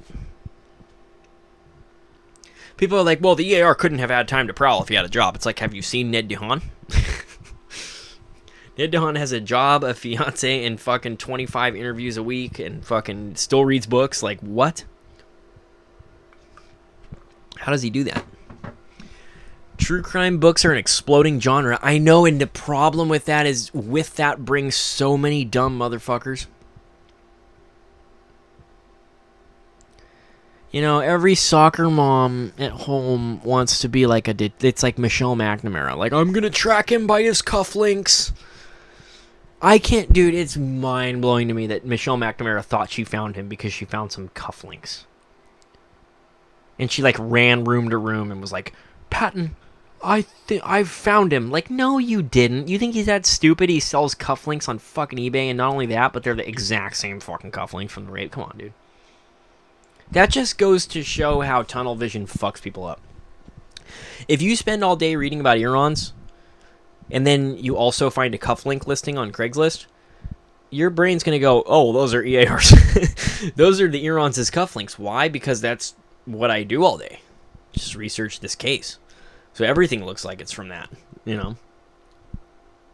Like, dude, every time I see a fucking, like, a person walking down, literally this happens to me. Every time I see someone, like, prowling down the street, I'm like, is that person wearing a wig? It's just tunnel vision. And with this exploding genre, like you say, Quentin, of true crime books, is going to bring all kinds of insanity. And I'm happy to be... I don't jump on the bandwagon of every single murder that happens, like, on the news. People are like... Sometimes they just grab me, and sometimes they don't. Like the Charlie Kirk shooting, I got into it. And I wanted to see him caught. But it's not like that. These people jump on every murder. They're like, did you see these people got killed? Well, I heard it was this. And then it's like, from one week to the next, they're investigating a new murder. How much progress do you expect to make? Dude, if I read about Irons for a week, I wouldn't be able to have these streams with you guys and, like, talk about this case for real. And I still need to learn a lot. There's so much information I don't know in this case. So much. What's up with Drifter, you guys? What happened to him? I want to put a theory online that Drifter was Joseph D'Angelo. That would be so funny. Reddit would fucking eat it up. Be like, hey, you guys... I think Drifter was the Irons. Why? Well, he disappeared after we caught the Irons. Does anyone know where Drifter went? Just poof. Gone. I think it was Irons. Being a cop was the perfect cover for D'Angelo. Sort of. I think he exploited his knowledge as a police officer, and especially as the burglary task force leader of Exeter. And he exploited some things as a police officer. But it really didn't give him as much of an edge as people kind of think it did. What gave D'Angelo his edge was being a very, very smart... Wow, that's an intense theory, Murder Inc. We're going to talk about that in a second. Whoa. What gave D'Angelo the edge was being very organized, very intelligent, very manipulative, very good at planning. He was very aggressive. The problem with Euron's, like, is he was fucking scary, guys. Like, he did not hesitate to attack. And because he was sexually driven. For the military-aged male, and he was a little old at this point, but when he started, but he's still basically a military-aged male at the start of the Euron's attacks. Or during the Euron's attacks. For a military-aged male driven by a sex drive, the sky is the limit. If you're a man in the chat, who out here hasn't walked miles or invested huge amounts of time of their life in the pursuit of sexual endeavors? Now imagine that your sexual endeavors are linked to raping and killing and prowling. He is going to be very, very highly motivated to do those things and will stop at nothing to achieve those things successfully and to evade detection. I think he was very self-conscious about his particular paraphilias. I think he didn't want anyone to know that he was raping and murdering, obviously, in his family. It freaked him out, the concept of being identified, being exposed, and so, yeah. EAR close enough to be on duty in Auburn, VR close enough to be on duty in Exeter. Yeah. Yeah, true. And he may have been prowling in police uniforms and police cars, things like that. But he also was very calculated. Without DNA evidence, guys, if you remove DNA and surveillance cameras, because there was none of that back then. There were no Ring doorbells. There were no surveillance cameras in the stores. There was no DNA.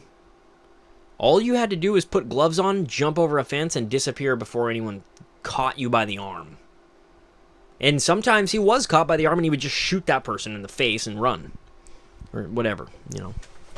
Rod Miller in the stomach, the Maggiores in the head, that kind of thing. Murdering says, I think a lot of old pro boards is JJD posting to himself. Whoa. Can you cite any examples there? Anyone of notorious stat in the community, like any names I would recognize from pro boards that you think were D'Angelo? Even CBK is kind of low profile. CBK posted like 15 times. Like what? Dude, whoa. Really? You think so? What a fucking trip. I'm not sure to what extent I agree with that. Lepke, you think was Joseph D'Angelo? Are you fucking kidding me? What makes you think that? Dude, when was Lepke's last sign-in on the pro boards? I'm going to check it right now. Oh my god. Dude, it's for real? No way. See, I love when people, like, blow my mind on stuff. They're like, have you thought of this? And it's like, what the fuck? Where's Lepke? Why can't I find his user profile? By golly. I know he's on here. I see him every day. I'm on the pro boards every day. Where the fuck is he? Come on.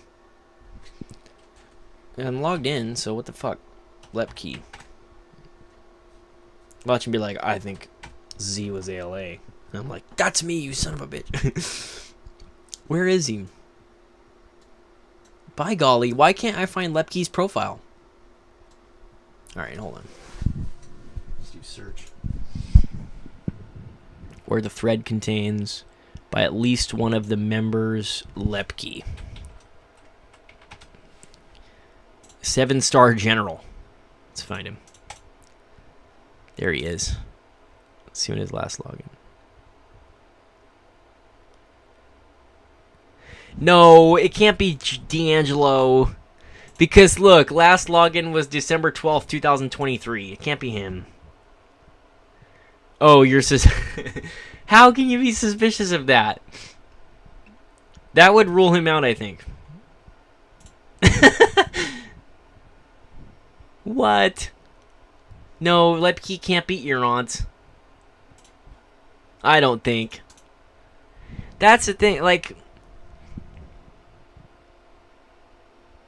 But I do the same shit, man. I'm not saying, like, you think everything's D'Angelo.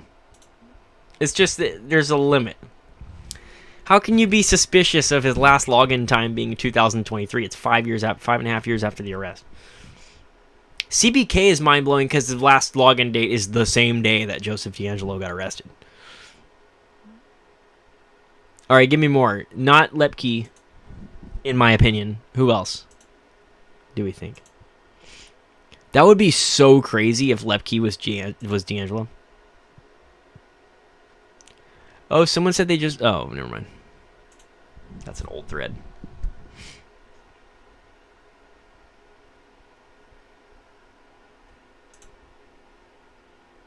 I'm drinking coffee at 11 o'clock at night, so I need to keep urinating. It's really bad. Trick of the Tail. I've seen that one. Trick of the Trail. Yeah, see, names like that make me think that's D'Angelo. You know, Creekbed Killer, Trick of the Trail, Catch and Release. These kinds of names, very D'Angelo-ish. It never was for years. Last time I checked was before 2023. Maybe the cops logged in since then. Yeah, but I don't know how much the cops are looking at this anymore. Maybe.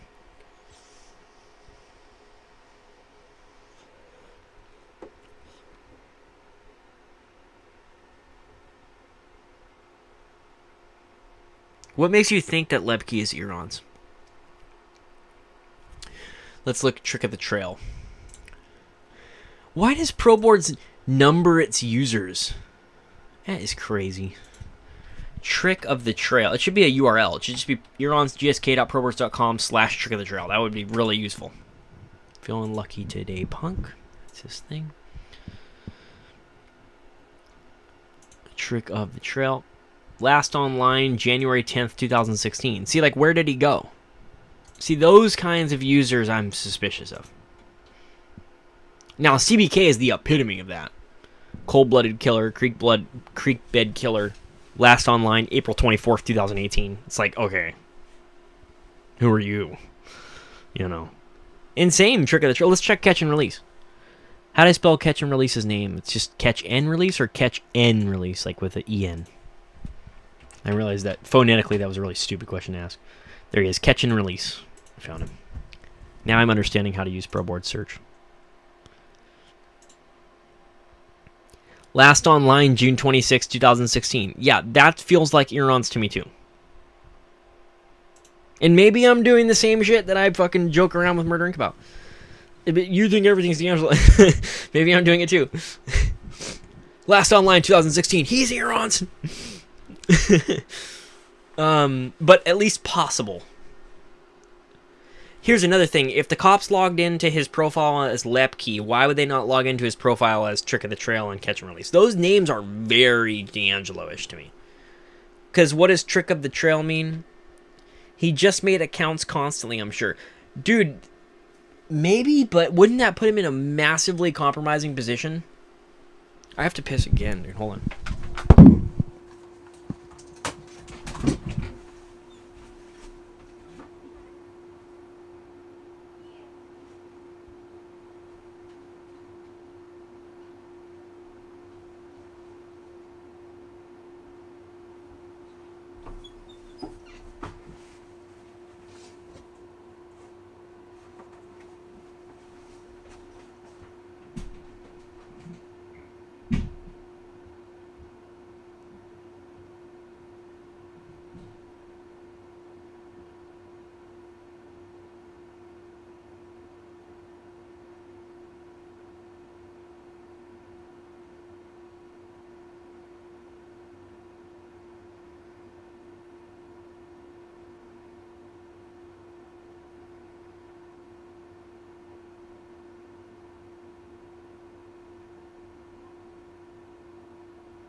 One place it gets really intense is like for Murder Inc. Because Murder Inc. is looking at everything. We have our hands full enough just trying to understand the canonical crimes. You know, just trying to figure out what the fuck happened at Goleta alone is heavy. And it opens up, I mean, we had a 2-hour stream about Goleta. Just Goleta. Just that one crime. Did we make a dent? I think so. I think we got I think I was able to give you guys a fair, reasonable, logical explanation of the sequence of events that happened inside Sherry Domingo's house that night. I think that has been very, very rarely done. I think that particular crime scene has never been accurately described until I came along. And that's a very small... You know, I think that we have basically begun to understand or can make a reasonable case that D'Angelo parked at Slocum and Lewis in Irvine. I think we can make a pretty clear understanding of what happened at the house of Sherry Domingo. But those are very little pieces of the puzzle.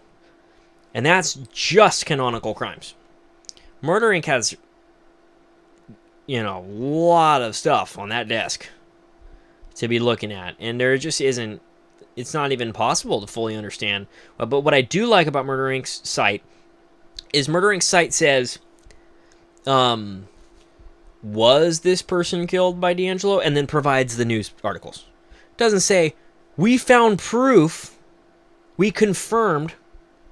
That's a fair way to do it. Be like, hey, is this possible? Here's my case. You know, that's honest. That's good scientific work. Same with the Sanchez Domingo crime scene. I think I can tell you guys what happened inside that room that night, at least roughly. I think I have a pretty accurate understanding of what happened to Greg Sanchez and Sherry Domingo. Better than fucking Paul Holes understands it, which is really saying something because he's got the holdback evidence and I don't. I had to do this without the holdback evidence. I don't have the holdback evidence. I don't have classified information. It's just logical deduction breakdown. And it took some time to get to that position because I bought into the whole Greg Sanchez fight theory for a long time. You know why? Because I saw it on Reddit. I clown on people for doing these things because I've made those mistakes before.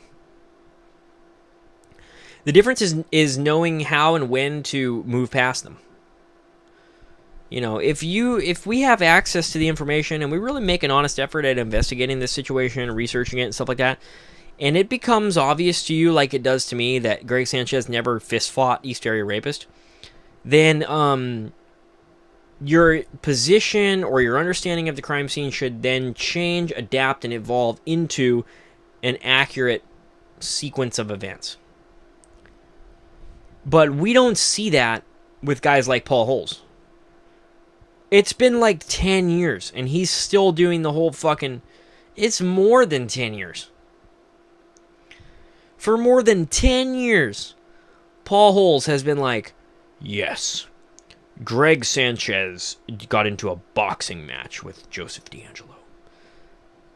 I mean, how about learning something? You know, I've made all these mistakes too. Thought we could fucking use handwriting analysis to identify the Zodiac Killer at one point, and then eventually I realized, no, you probably can't. So let's move on from that and get a more accurate understanding. But people, then I expose them to the information. They're like, no, there was a fight. It's like, what the fuck are you talking about? There's no fight. Not beyond gunshot and lawn plugger. Greg Sanchez didn't punch Joe D'Angelo. And the idea that, like, Paul Holes is like, that's when he stops attacking couples. That's not true. Manuela Bethune was alone. She was killed before Greg Sanchez. So he wasn't... That's not why he stopped attacking couples. We don't even know that he intentionally did that. Janelle Cruz's friend left the house early that night. There's every possibility that D'Angelo intended to kill both Cruz and her boyfriend that night, or her friend. He may very well have been planning to do a double murder that night, and the guy got lucky and left early. We don't know. But I don't think it was a fist fight. And even if there was a fist fight, that you can't say conclusively that that's why he stopped attacking couples, because at the Withun scene, he attacked a single female. And that was 4 months before. 5 months before. So, guys like Paul Holes, it's like, I think that it gets to their head. They're like, yes, but I'm a famous detective. It's like, well, you're not right all the time. And no one expects you to be. You don't have to be that. They're like, yes, but I'm right all the time. I have seen the holdback. It's like, clearly you interpreted it fucking wrong. What did Leslie D'Ambrosia say at the Domingo Sanchez murder? Do we have the record of that? See if I can find it. Oh, no, she didn't. Duh. I'm opening the document. That was not included in the D'Ambrosia profile at all. I wish it had been. I wish that Leslie D'Ambrosia had had the opportunity to talk about Greg Sanchez, Sherry Domingo, without being influenced by Paul Holes. Because Paul Holes made a mess of our understanding of that scene. I'm trying to reverse that narrative for people. You know, trying to give you guys a real picture of what happened there. That isn't fucking a made-up story. Because what Paul Holes is doing is pushing a made-up story. It didn't fucking happen. Just, dude, how are you going to get in a fist fight when someone has a flashlight in your face and a gun pointed at your head? There's no fist fight from 4 feet away. No. 3 in the morning, you get woken up with a flashlight by a dude who's carrying a lawn plugger and a revolver, who has killed people before and loves killing people, and you got into a fist fight with him? No, you didn't. And I'm not taking anything away from Greg Sanchez. I'm just telling you objectively fact. You have the drop on him. That's it. The fact that Sanchez attempted to stand up is heroic.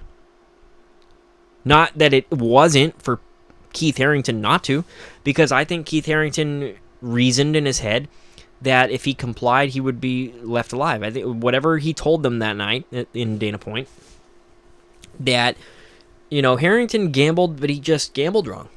And so did Greg Sanchez. They both gambled and gambled wrong. There was no real right answer there. In that situation, they were just doomed, basically. Sadly. It was their fate to be killed that way. And there really wasn't anything that they could do about it. But there's no fist fight. Let's change that narrative, if we can. Because it's not accurate. It just says it didn't happen.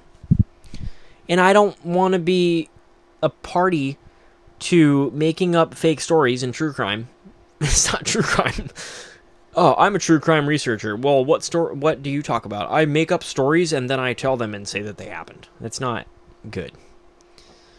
And it's worse for a guy like Paul Holes because he's a detective and has the holdback evidence. Now, but maybe there's marks on Sanchez's fists. And show me the photos and I'll change my mind. I'll change my mind. I don't need that 8-point hypothesis to breathe and to eat. It's fine. If it's wrong, then fuck, good. I don't have to talk about it anymore. We can talk about how it's wrong. And try to figure out what happened. But I think we figured out what happened at the Sanchez Domingo scene. It makes perfect sense.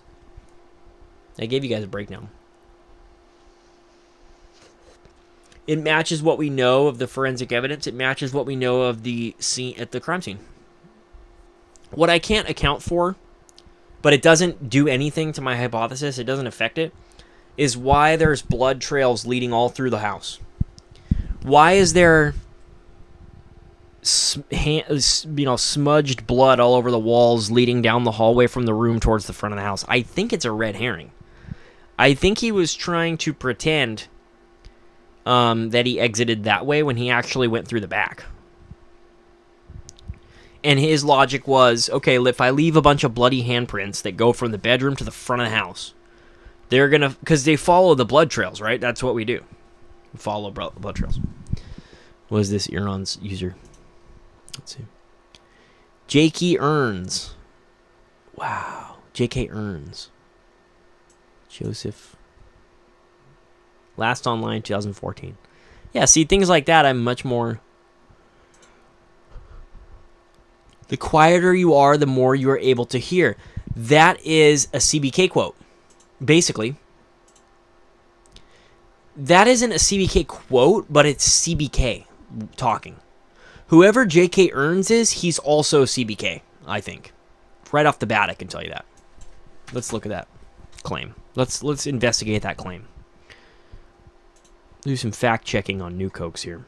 It's almost nighttime for you guys, so almost. I mean, it's 11:07. It's not too late. I've been on here later than that, and it's Friday night. Anything goes Friday night. Let's see. What the fuck just happened? Oh, because I did it wrong again. By at least one of the members, CBK, Creekbed Killer,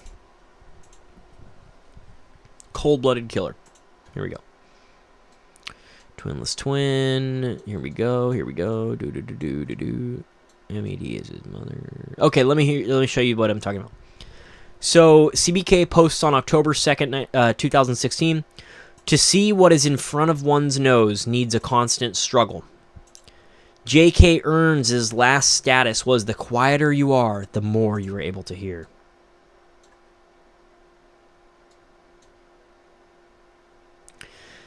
August 12th, 2016, CBK says, there are two ways to be fooled. One is to believe what isn't true, semicolon. The other is to refuse to believe what is true. J.K. Earns says, the quieter you are, the more you're able to hear. This is the same person. That's the same guy, I think. The linguistics are there. CBK says on August 12th, 2016, the art of being wise is the art of knowing what to overlook. The quieter you are, the more you're able to... You hear, see it? It's the same guy. People's linguistics are pretty recognizable, guys. That's better than handwriting analysis by a massive amount. Like, I always know when it's Kid Freshie showing up on here, saying some crazy shit. I always know when it's Zap. Look at Zap's one-word comments. Here we go. Look at Zap. Hi. Yeah. Right. Lol. Same. Yes. Yep. Yaw. It's like these linguistics are there. I don't care what his fucking handwriting looks like. I care about the way that they build their sentences. And the guy who's building the sentences on the CBK profile is also building the sentences on the J.K. Earns, I think. EAR, VR, and guns. One thing... Okay, so J.K. Earns into the August 20th, 2013 says, one thing EAR and VR seem to have in common are guns. They both are known to carry them. Also, they never refrained nor hesitated to use them from being apprehended. To really make effective use of a gun, in other words, not blowing your own foot off and not missing your target. There's the blowing something off remark that EAR always made. In the split second you have to pull it out and shoot is you need to target practice. My questions to my fellow sleuths who are exploring the idea of unearthing the identity. By researching the earlier days... through possible connections like school, classmate, yearbooks, etc. Any queries whether they remember a kid who was into guns, father had guns, talked about going target practicing all the time, especially the more into handgun type person than the hunting rifle type. That's pretty much everybody in Northern California. You know? So, yeah, it's like he's pretending that he's just muddying the waters with, like, let's look at every gun owner. You know, there's like fucking 20 million guns in California. Let's look up how many gun owners are in Northern California. How many gun owners in California, 1976?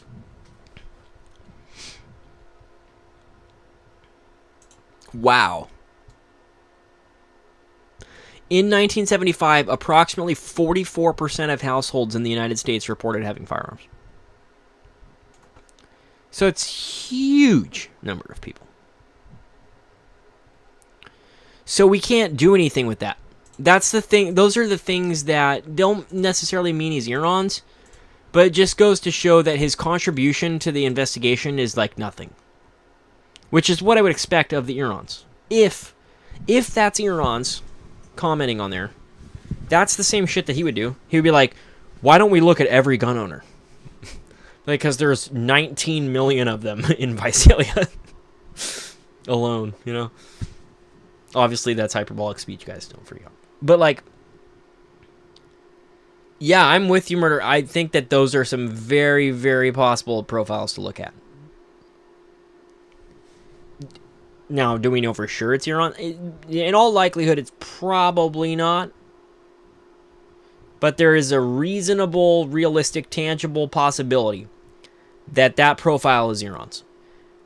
There's a higher possibility than that CBK is also J.K. Earns.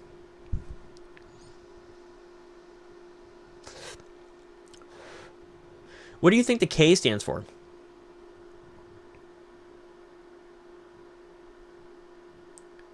Joe Kearns.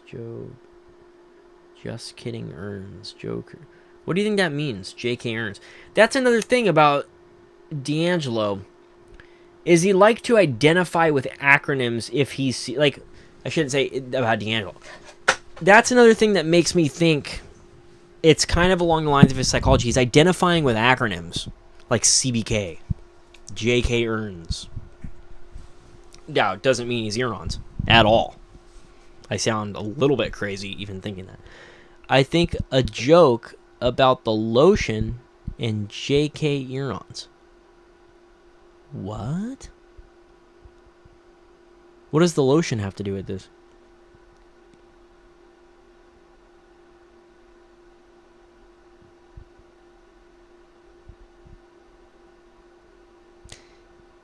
Yeah, I could see that. Because J.K. East Area Rapist Night Stalker? That makes sense. Dude, that's so weird. You know that he has an opinion on which name he liked the most. I would like to ask him that. If I could waterboard D'Angelo tomorrow and be like, which one of the acronym, or which one of the monikers did you like the most?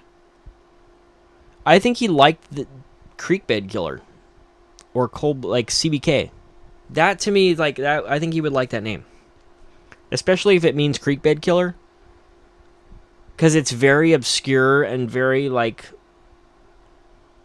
Special Forces sounding. I don't know which name he liked. Obviously, he had called himself the East Area Rapist in the Excitement's Crave poem. But if that was written by him, which I think it was, almost certainly was written by him. So he calls himself the AR in that one. But he also may have been just appealing to what people knew him as. In terms of what he subjectively liked would be an interesting question to find out. What does the lotion have to do with it, though?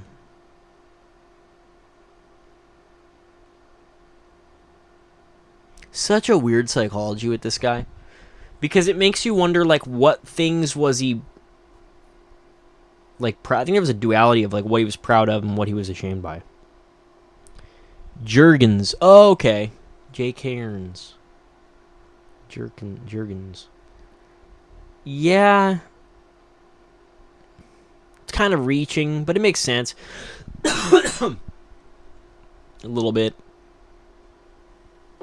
What a weird situation. If ever someone's possessed by fucking demons, I think it's that fucking guy. Because it's like he was like deeply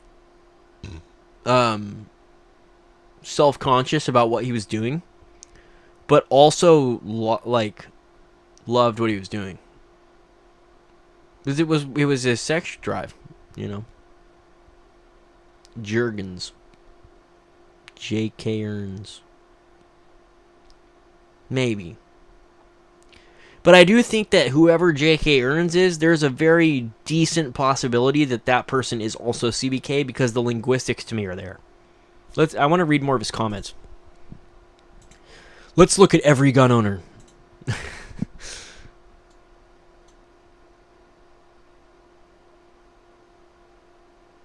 Interesting. Actually, this is interesting that he posts. December 6, 2013, J.K. Earns says, when GSK was EAR, the presence of young children was never a deterrent. Yet during his murders as Ons, there weren't any children present. Even the Smiths, who had children, both happened to be gone during the murderers. Coincidence or planned? Then he says, I think he planned it that way. I don't think he wanted to murder a young child. I agree. I don't think he did either.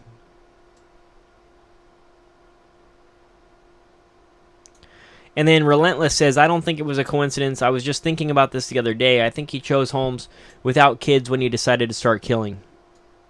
Yeah.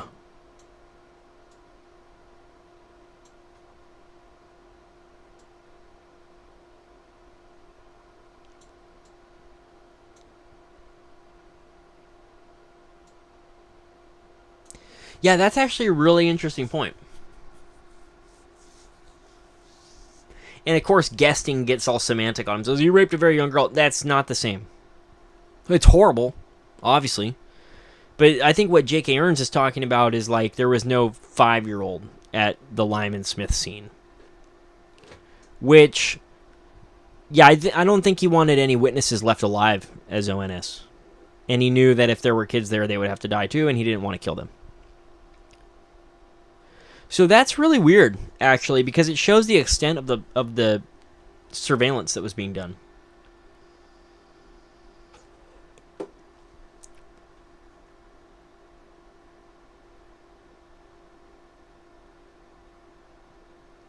Wow. Jake Aaron has 434 posts. Who knows where they are?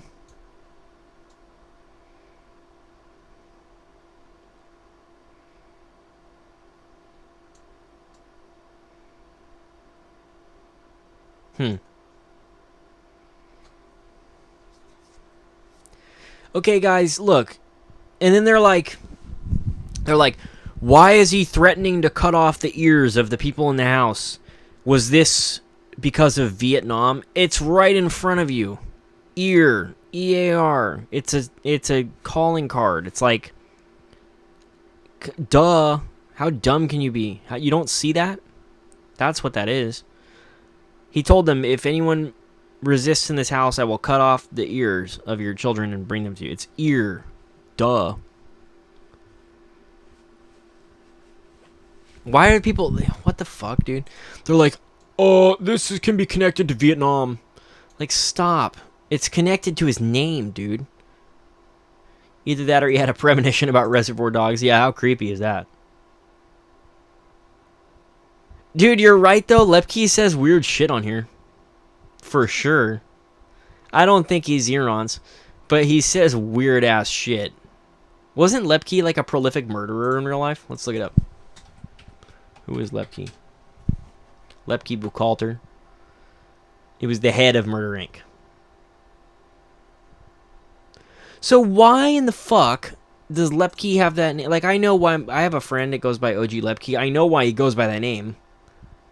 You know, it seems like he just talked to himself like you showed RER and CBK. What a fucking weirdo. He loves talking to himself on there like a lot. And he's like pacing in the backyard. You motherfuckers. Like, who are you talking to, dude? Man, so weird.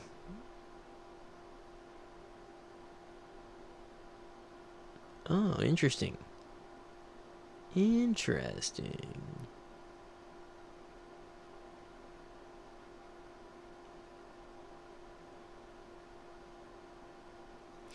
Drifter was talking about a possibility of 2 different offenders, not 3 if I understood correctly. Possible EAR Sacramento and EAR CCCONS, who would be the same person. It's definitely possible, like Drifter said. It's still likely that they're all the same person, but we can't prove it. What I've come to realize is that the press leaked almost every single aspect of the EAR-style attacks before the CCC attacks started, which makes copycatting a bit easier. Not only that, but the CCC attacks, that's Contra Costa County, do contain some noticeable differences. For instance, this is where the screen scratching starts, and this is where most of the evidence that there's a partner starts to show up, and that evidence has gotten really hard for me to ignore lately. But there are, of course, some MO similarities in physical characteristics, shoe size, that make it likely that they're the same person. We have DNA for CCCONS, so when we finally identify this person, we'll be able to comb through their life and confirm if they were Sacramento's pest or not as well. Yeah, he was. The screen scratching is obvious to me. The screen scratching is to test for dogs. Like, Quester was, like, making too much out of it. Quester was like, he's testing the acoustics. No. He's making sure there's no dogs. Because dogs will go fucking crazy if you scratch on a screen, dude. They'll fucking trip out. Especially like, dude. And it's always in the bottom left corner. You know why? Because he's crouched below the window going like this. So he can't be seen if you look out the window. And it's with his left hand. He's left-handed, as we know now. And then, what's it called? And then the dogs would bark. It's not because he's testing the fucking acoustics of Quester. Quester's had some weird shit over the years, man. People are like, Nuke Hoax, he's so...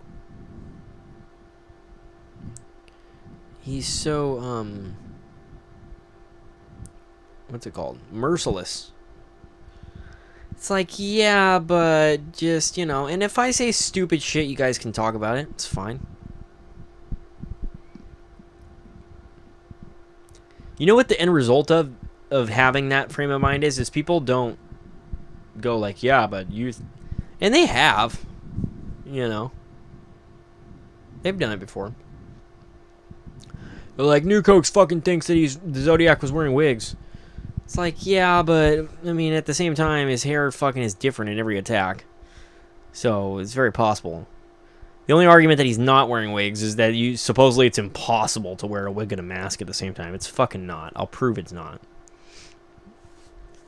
If anyone needs me to prove it. It's just a lot of work. Because I have to build a Barry Essa hood, and then I have to put the wig on and do all this. You know. You already know he likes airplanes, man. Glue fucking hair to my head and shit. And I have to soak my hair in acetone. And if God knows I've done that enough already. From cooking meth. Seems to just talk to himself. Yeah, dude, I love that concept. I like that theory, Murder Inc., that he's like making hundreds of profiles. Just talking to himself about himself. That's so funny. Can you imagine? He's on the pro boards like... Dude, I wanted to start the whole thing that he's Drifter. When did Drifter posted after the arrest? You have any other ones? Where do you find these people, Murder Inc.? Murder Inc. and I are like the last two people online who are just ready to talk about D'Angelo for like fucking 3 hours. No problem. Limited only by our responsibilities and other things in life. People are like, Dangus sent me that one years ago. Which one? Okay. Dangus is fucking EAR.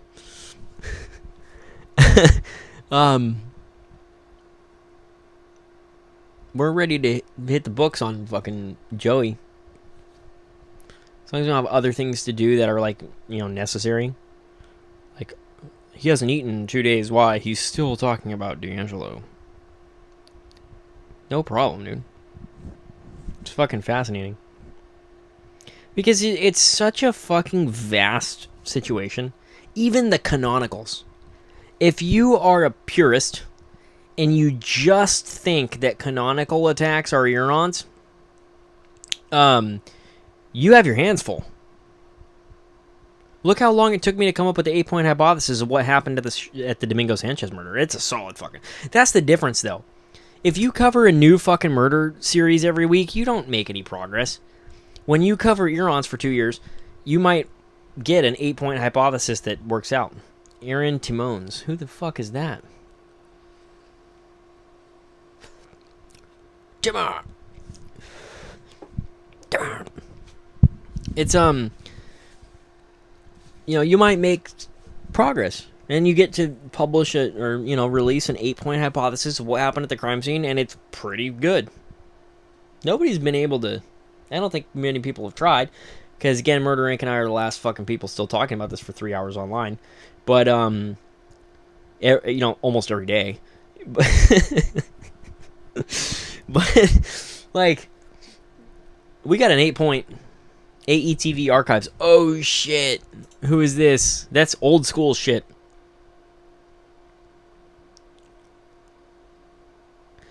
Mr. Tomcat, Thank you, Mr. Tomcat, for your recollections. I know it must have been very painful and haunting time in your life. I'm sure you and your family lived under constant threat of this phantom rapist, although perhaps not your brother. Lol. What the fuck? Lol? Oh my god, what a lunatic. Did he really do that? Don a ski mask and come running down the hall at you? God. Did you just upload this right now? You did, didn't you? No, November 24th. This has been up there since 2020. Okay, I'm stupid. What a lunatic. Lol. You must have lived in fear of this rapist. Lol. What the fuck? Aaron Timons' anagram for I am not Iran's. Whoa. Holy shit. See, that's why I wouldn't have fucking realized that. That is so creepy. And it's so obvious right in front of our face. Oh my god. Whoa. That's a trip. Yep, that's him. Aaron Timones. I've heard that name before. I thought I'd heard that name, and I didn't know where I had. Let's Google it and see where else it comes up. Could Irans have posed as a victim on one of the boards? Let's see what this thread is for. From EM, who's also probably Irans. Last online, September 2014. Okay, so this is also Irans. Here we go. Irans posts. Irans posts on December 21st, 2013. Actually, EM. Aaron Timons was an acronym for, or an anagram for I am not Irans. I always thought he, as well as his fake name, were very strange. The anagram begs the question, why would someone have the need to declare they are not Irans so boldly to everyone else? Because he's fucking wanking it as he's typing it? Guys, remember, this dude fucking started getting old, dude, and he had to fucking relive these crimes, so he's going to be doing stuff like that. I think. Wow. Who is Aaron Timons? Dude, I think he was.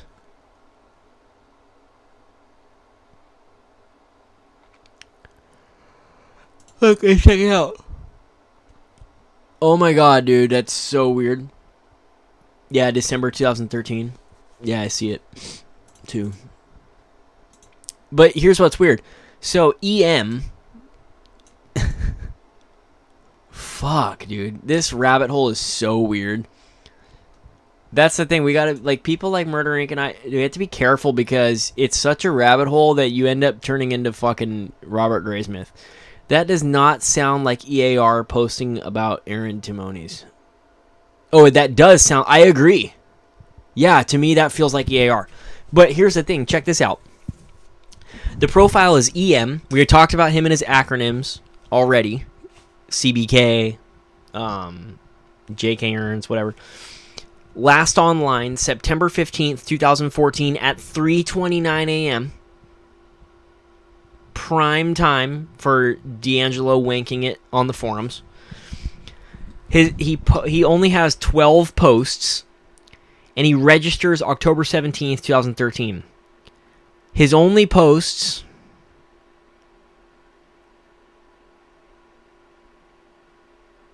Let's see. Or we could drop and I'll kill you.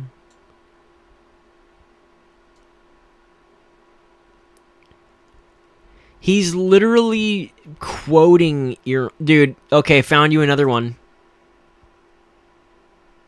Yeah. Whoa, dude, what a trip. Yeah, EM is also Irans. Dude, what a fucking trip. You're right about that, Murdering, because no one noticed the joke. If you Google Aaron Timones, the only thing that happens is you get EM's post on Pro Boards. And he's the one that points it out. Did anyone else know that? No, nobody else knew. It's only EM. Holy shit. We found another one, Murder Inc. You search the username EM on the pro boards. That's Eron's, I think. And furthermore, look at his profile picture. It's San Quentin State Prison. What the fuck, dude? What a rabbit hole. Whoa. This dude was weird, man. We already knew he was weird because of, you know, everything that he did. But, like, look at EM's posts. They're all East Area Rapist quotes. Dude, that's fucking weird. It's so fucking weird. It's his first post, too. He signed up for the Pro Boards just to say Aaron Timones was an anagram for I am not Eron's. I always thought he, as well as his fake name, were very strange. Where are Aaron Timone's posts on AETV? Do we have any backups of that stuff? Do you have any backups of that? Of any of the other posts that Aaron Timone's made? What was the story of Aaron Timone's? He claimed to be a victim or something? Dude, that's so fucking weird.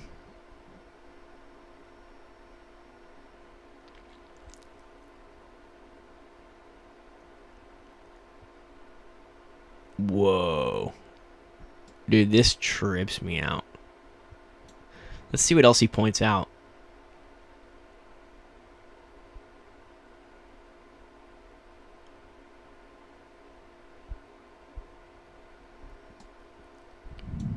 Let's see.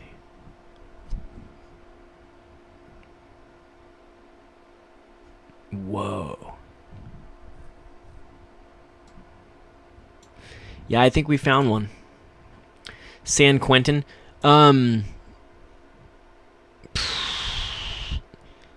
it's just the idea that there's a prison on there, and it's not the one that he went to. And I don't know if he anticipated that that's where he was going. I'm not sure what defines, like, whether or not you go... Dude, this is so weird. We gotta find more. Okay, so, let's see here, Murder Inc. Catalog that one, Murder Inc. Put it on somewhere. Keep it, document it. Because I'm notoriously bad at organizing documents. Who is Aaron Timones, though? What's the story of that? AETV Aaron Timones. Let's see what happens. It's the only post about... Google it. Google Aaron Timones. The only thing that you see... Dude, Murder Inc. has read the entire Pro Boards, huh? You've probably seen that one before. And then look at this. He posts in speech patterns, September 12th, 2014 at 10:06 p.m. From sudden terror, just do what I want and I won't hurt you. Give me a good drop or I'll kill you, he threatened. The investigators questioned her. Did he say, give me a good drop? Do you know what it means? Have you ever heard the expression before? Yes, he had, yet no one had heard the expression before. He had pulled it. What the fuck? Ew. That's gross. I don't even want to talk about that. If I hear one word out of you, I'll kill you while I'm looking for money, money, money, he whispered. He's so fucking weird, dude. But nobody else online says anything about Aaron Timones. Okay, here we go. This is a post from Murder Inc. Let's see. Like 3,000 tabs now.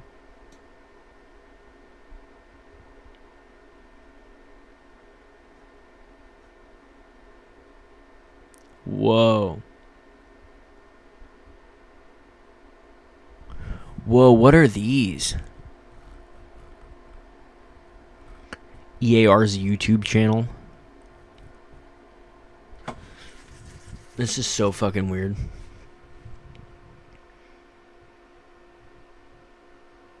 Wow.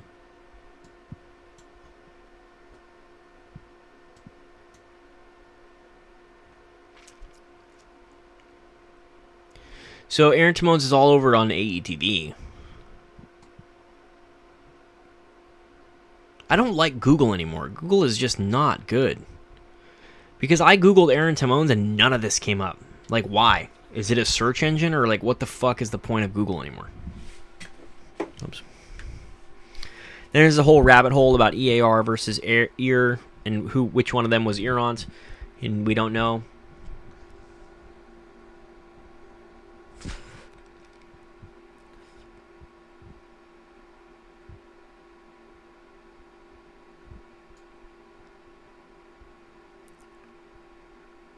don't believe blah blah blah.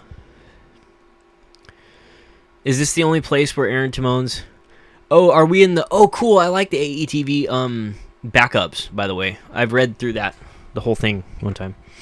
It's funny to see all the old schools of thought. You know, the investigation online, like the research online, definitely changed over time.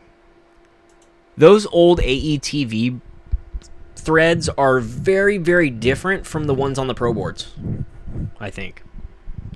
Do you get that same vibe, Murray, that, like, if you read the AETV mirrors, the backups, or the archives or whatever, that you're looking at a very different era of Eron's research than when you're looking at the pro boards? And Reddit's the worst of them all. Pro boards was the best. Pro boards was the closest. Pro boards got the most work done. That's why I like the pro boards so much. The pro boards are actually readable. AETV's okay, but there was too much limit. There was just not enough information. And Reddit is a disaster.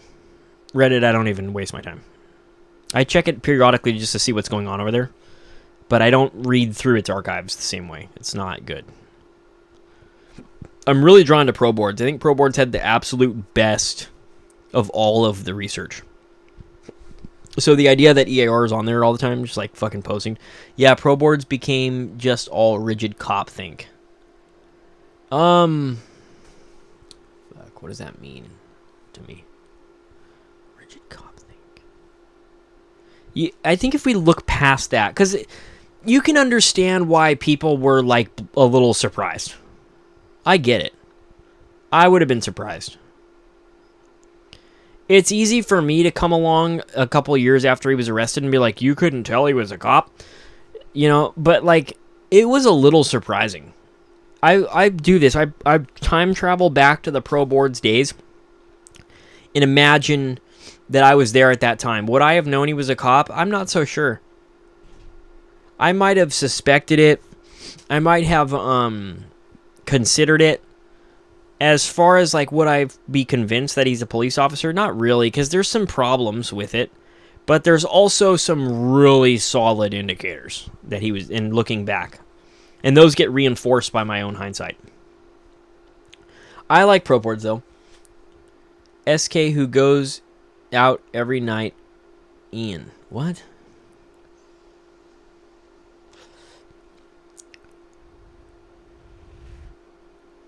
SK who goes out every night isn't going to stop for 5 years. Yeah, it's pretty weird.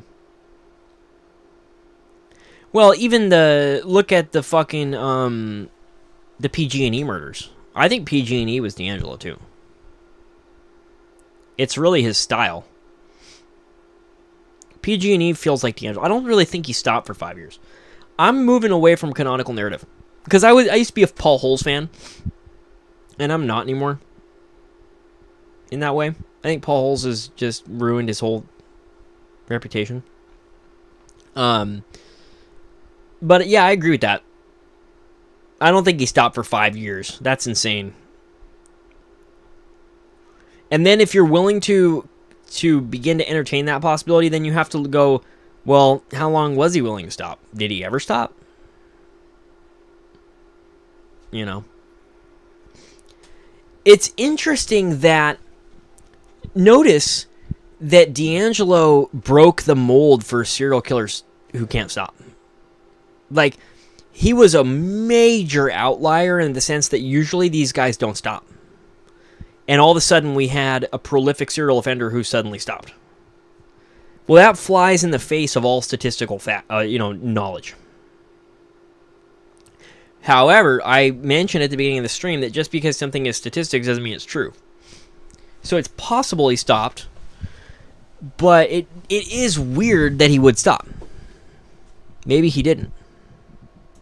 And I like where your head is in terms of that was just the point where we stopped making manual DNA matches. I like that idea. Because once they realized that this guy was a cop, they stopped disclosing to us any other DNA-linked crimes. So. And also, you have to consider the possibility that before he was arrested, it was understood that he was a police. But it was because remember what Santa Barbara said. Santa Barbara was convinced that their offender was a police officer. They were convinced. Why were they convinced? The prevailing narrative as to why Santa Barbara became convinced that their offender was a police officer was because he, quote, knew the rules of evidence or something like that. I think it goes deeper. There was something that they know that we don't know that really showed it to them, and they were convinced. And same with McGowan. But I think with McGowan, we know what that was. McGowan had seen D'Angelo in his professional life before. Remember what McGowan said about the Visalia ransacker? McGowan said he thought he looked familiar, that he may have seen him somewhere before, and that if he saw him again, he would definitely recognize him. Well, Exeter and Visalia process their arrested offenders in the same location. So if D'Angelo ever arrested someone and brought him in for processing at the same time that McGowan arrested someone and brought him in for processing, they would have crossed paths. It's guaranteed, because they all processed through the same place. So I think they'd seen each other before. But McGowan couldn't really be sure of where he'd seen him. But he felt like it was probably in his line of work, and he also felt like his behavior at the Kauai Avenue crime scene at the McGowan shooting, at the stakeout shooting, he felt like that guy was a cop, and he went to his grave saying, that guy's a cop. He wasn't the only one to do it. Santa Barbara was convinced, and Sacramento went to the lengths of doing secretor tests. Those towns are so small. Yeah. Santa Barbara went to, and they were probably even smaller in 1975. Well, they almost certainly were a lot smaller in 1975 than they are now. So if they're small now, they were smaller back then. But Sacramento went to the lengths of doing secretor tests on all their officers. For some reason, these people were pretty inclined to believe that this offender was a cop. And if they were already predisposed to that position, then it's very possible in 1986, after Irvine, that they came to the conclusion that he was a cop. And if they came to that conclusion, they're not going to tell us if there's other crimes linked. Because what do we see in 2018? That they realized, oh, he is a cop, so therefore everything's classified. We saw them do it. They admit to doing it, basically. Indirectly. So maybe there is no 5-year gap. Maybe there is no 1986 cessation. Maybe what there is realizations by law enforcement. Notice that the 5-year gap coincides with the Domingo Sanchez murder. Check it out. I didn't even think about this. Domingo Sanchez happens, right? Boom, 5-year gap to Irvine. Well, what if Santa Barbara realized? And when I say realized, I don't mean started to think. I mean something happened, or they noticed something that they realized for sure. Their offender's an officer. So they go silent about it for 5 years. Yeah, I don't think there is a 5-year gap.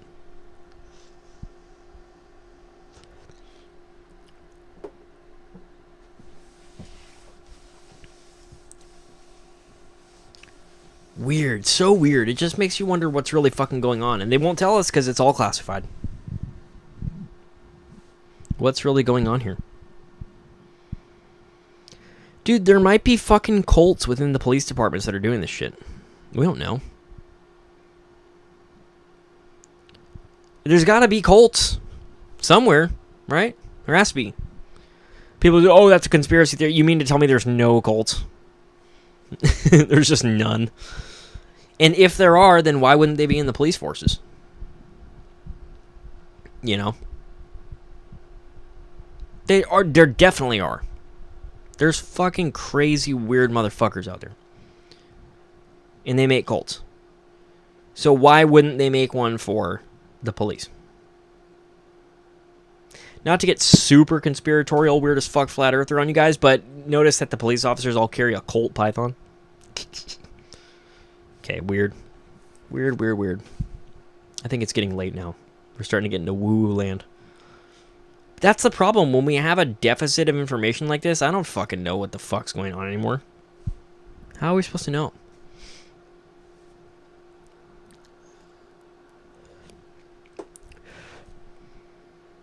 I wonder what they think of that. Do they like... Let's ask him. Joey. Okay, it's getting late. Now he can tell it's getting late because I'm like, Joey, what's really going on here? Well, you see, we're not... Okay, it's getting late. This is how this got started when we were talking about Zodiac being a demonic conspiracy theory. And we're like, imagine on Black Box Online Radio, let's see what's going on. BBOR, Black Box Online Radio. Let's see what's going on over at Nuke Hoax. And the Zodiac is the devil. It started to get really late at night, and I was starting to get delirious. That's what we're doing right now. So I'm getting ready to close out. Because then it ends up just going weird. But it's probably fun for people. I like that Quentin is here still. Is that why? Oh, I didn't even catch that, Quentin. Oh my god. See, that's what happens when it's late at night. I don't even realize. Quentin goes, "Hey, Quentin." And it didn't dawn on me that he's making a pun. Quentin, are you the EAR? Are you playing in games with names again? Games with names. He must be the EAR. Dude, the Aaron Timones thing is a fucking trip. Is EM the only person that realized? What if EM stands for Eron's me? I don't fucking... Dude, this is such a weird fucking situation. He probably is posting on the pro boards all the time. Now you've, like, ruined the pro boards for me. Because now, like, I'll still read it. But every time I'm there, I'm like, oh, early morning. Oh, duh. Thanks for that. Yep, that makes sense. Good eye. Good catch. By the way, early morning rapist was totally the East Area rapist. The EAR. And then Shelby's like, no. We know who the EMR was. He moved to Montana. It's like, you don't know shit. You proved to us that you don't know shit, Shelby. But Shelby was always running into the EAR too. He's like, he was on my kid's roof. It's like, dude, are you trying to get famous? These guys suffer from the same shit that we do. Every time we look outside and see someone with long hair walking down the street, we're like, is that a wig? Same shit. You know. Shelby thinks the EMR was a reserve deputy who chased EAR on Merlindale Drive.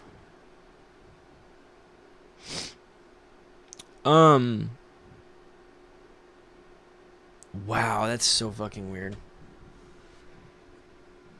Yeah, but at the same time, I don't fucking know anymore. I think it's the same guy. Where's the composite?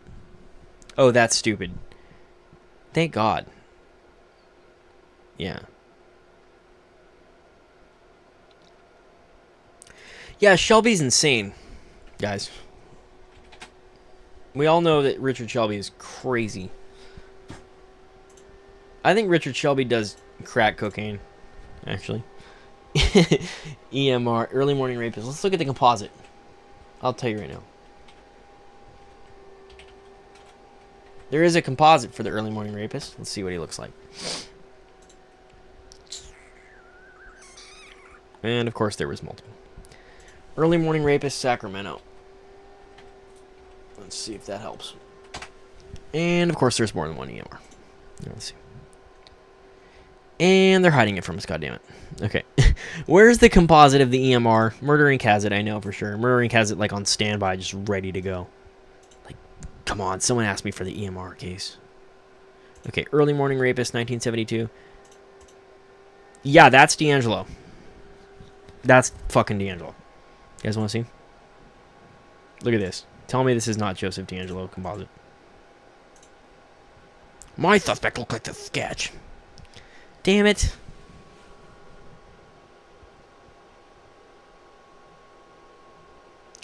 Oh my God, listen to this. Was described as a Caucasian, 25 to 30 years of age, 5 foot 8 to 9 inches tall, 170 pounds, and has brown hair, stocky build with some fat. Same fucking dude. Same guy. I wish we knew if there was... Here we go. EMR. Yeah, that's Junk Food Joey. That's Junk Food Joey. I agree.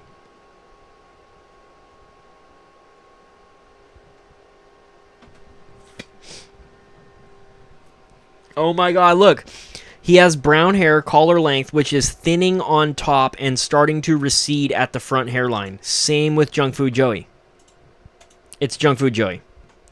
And then how come the fucking... Oh my God.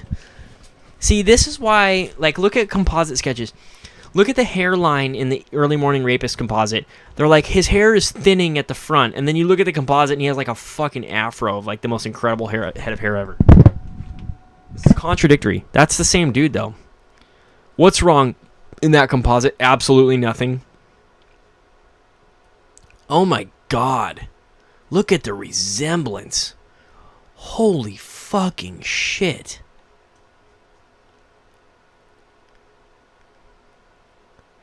Can you put that side by side with Verla? The Verla Street composite?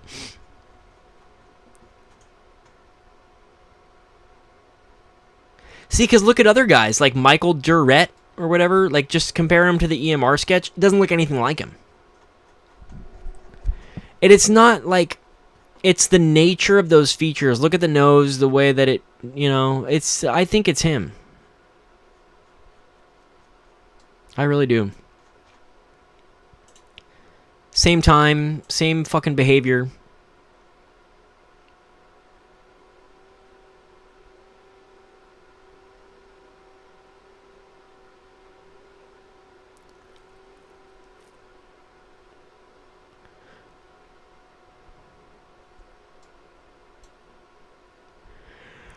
I'd like to know if the Early Morning Rapist also said play with it and had them wank him with I know that's not the right word to use there, guys. I'm not trying to be insensitive, okay?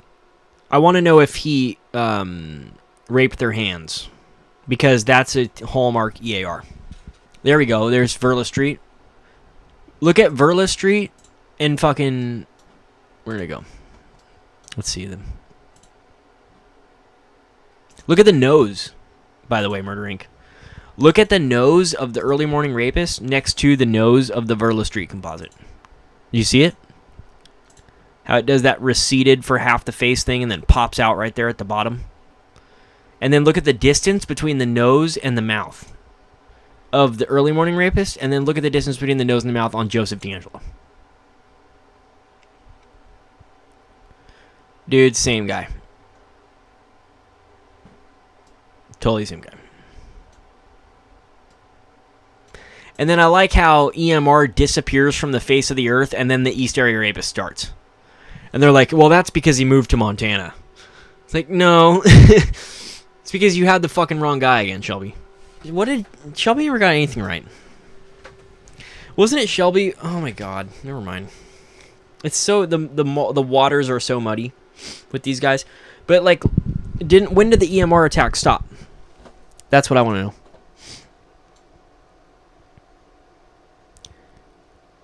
Oh my god, look. Look at this, look at this. Ready for this?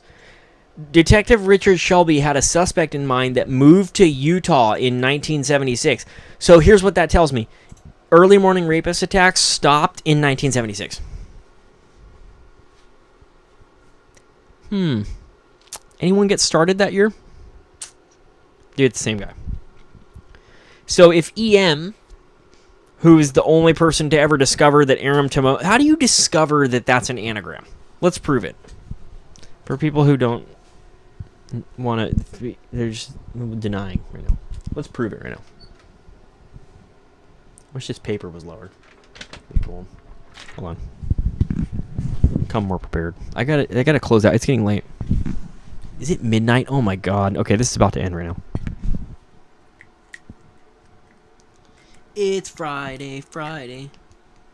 Gotta get down on Friday. Hold on. I'd like to write this on the walls, but I'll probably get in trouble. Okay, here we go. Fucking Nuke Hoax. You're getting delirious at midnight writing on the walls. Fuck. Okay, here we go. Let's test it. Let's test the theory.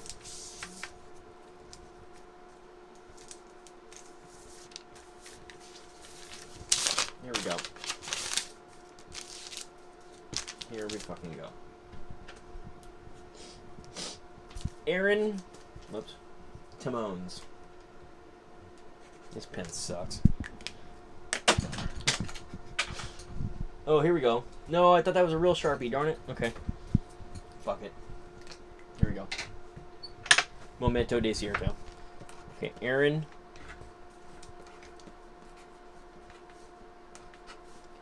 Timones. That's not a fucking real name, by the way. Timones.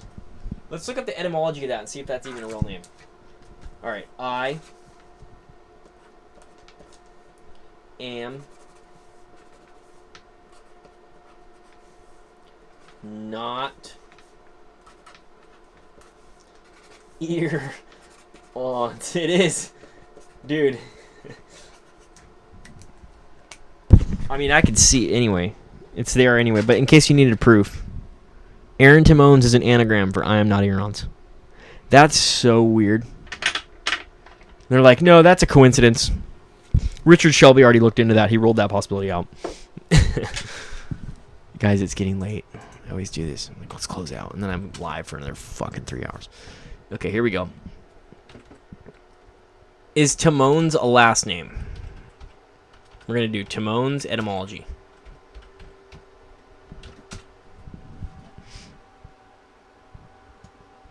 Whoa, that's creepy.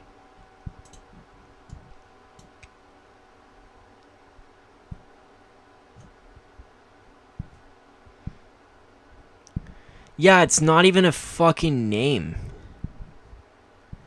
Dude, nobody out there has the last name Timon is like that. They have the name Timon or Timon, but nobody. There's no etymology for Timones.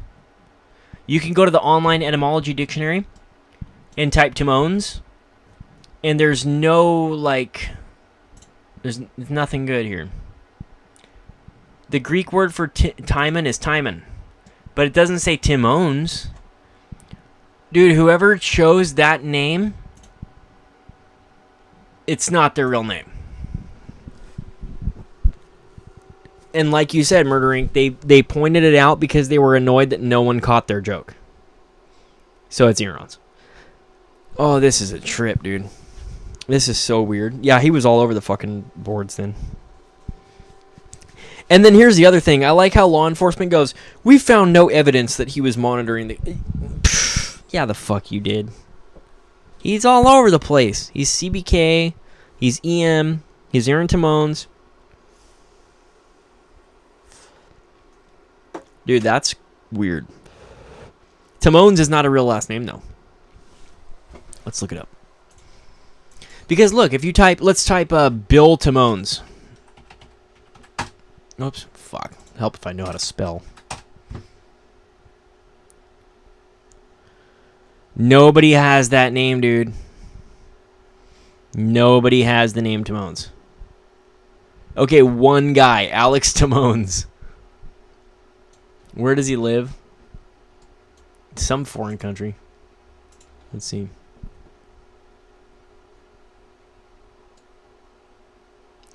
Where the fuck is Libertyville? Anyway, it's not a real fucking name, dude. Okay, one person in the world has the name Timones. Who's their dad? How dare you? No, but seriously, it's not a common enough name. That must be Aaron's brother. Yeah. Alex Timones is an anagram for... I don't know. Let's see. Alex. No, you can't make Aaron's out of that. Oh, maybe you can't. No, you can't. You can get close, though. But that's like a runner that I found on the news. I've typed Bill Timones and nothing came up. Let's try John Timones, because that's an even more common name. Here we go. If there's no John Timones, then we have a problem here. Yeah, there's no John Timones, guys. Okay, there's one guy on Pinterest. Oh, John Luis Timones. And they're in the Philippines. So it's probably not even their real fucking name. Tim, like T-I, anagram very ciphery. A little bit, yeah. What's it called? What the fuck was I talking about? It's getting late. Oh, the last name Timon is more common, like Timon or Timon. But there's like one guy in the Philippines with the last name Timones. Oh no, that was one of the EAR's victims. No, it's not. It's an anagram for I am not Irons.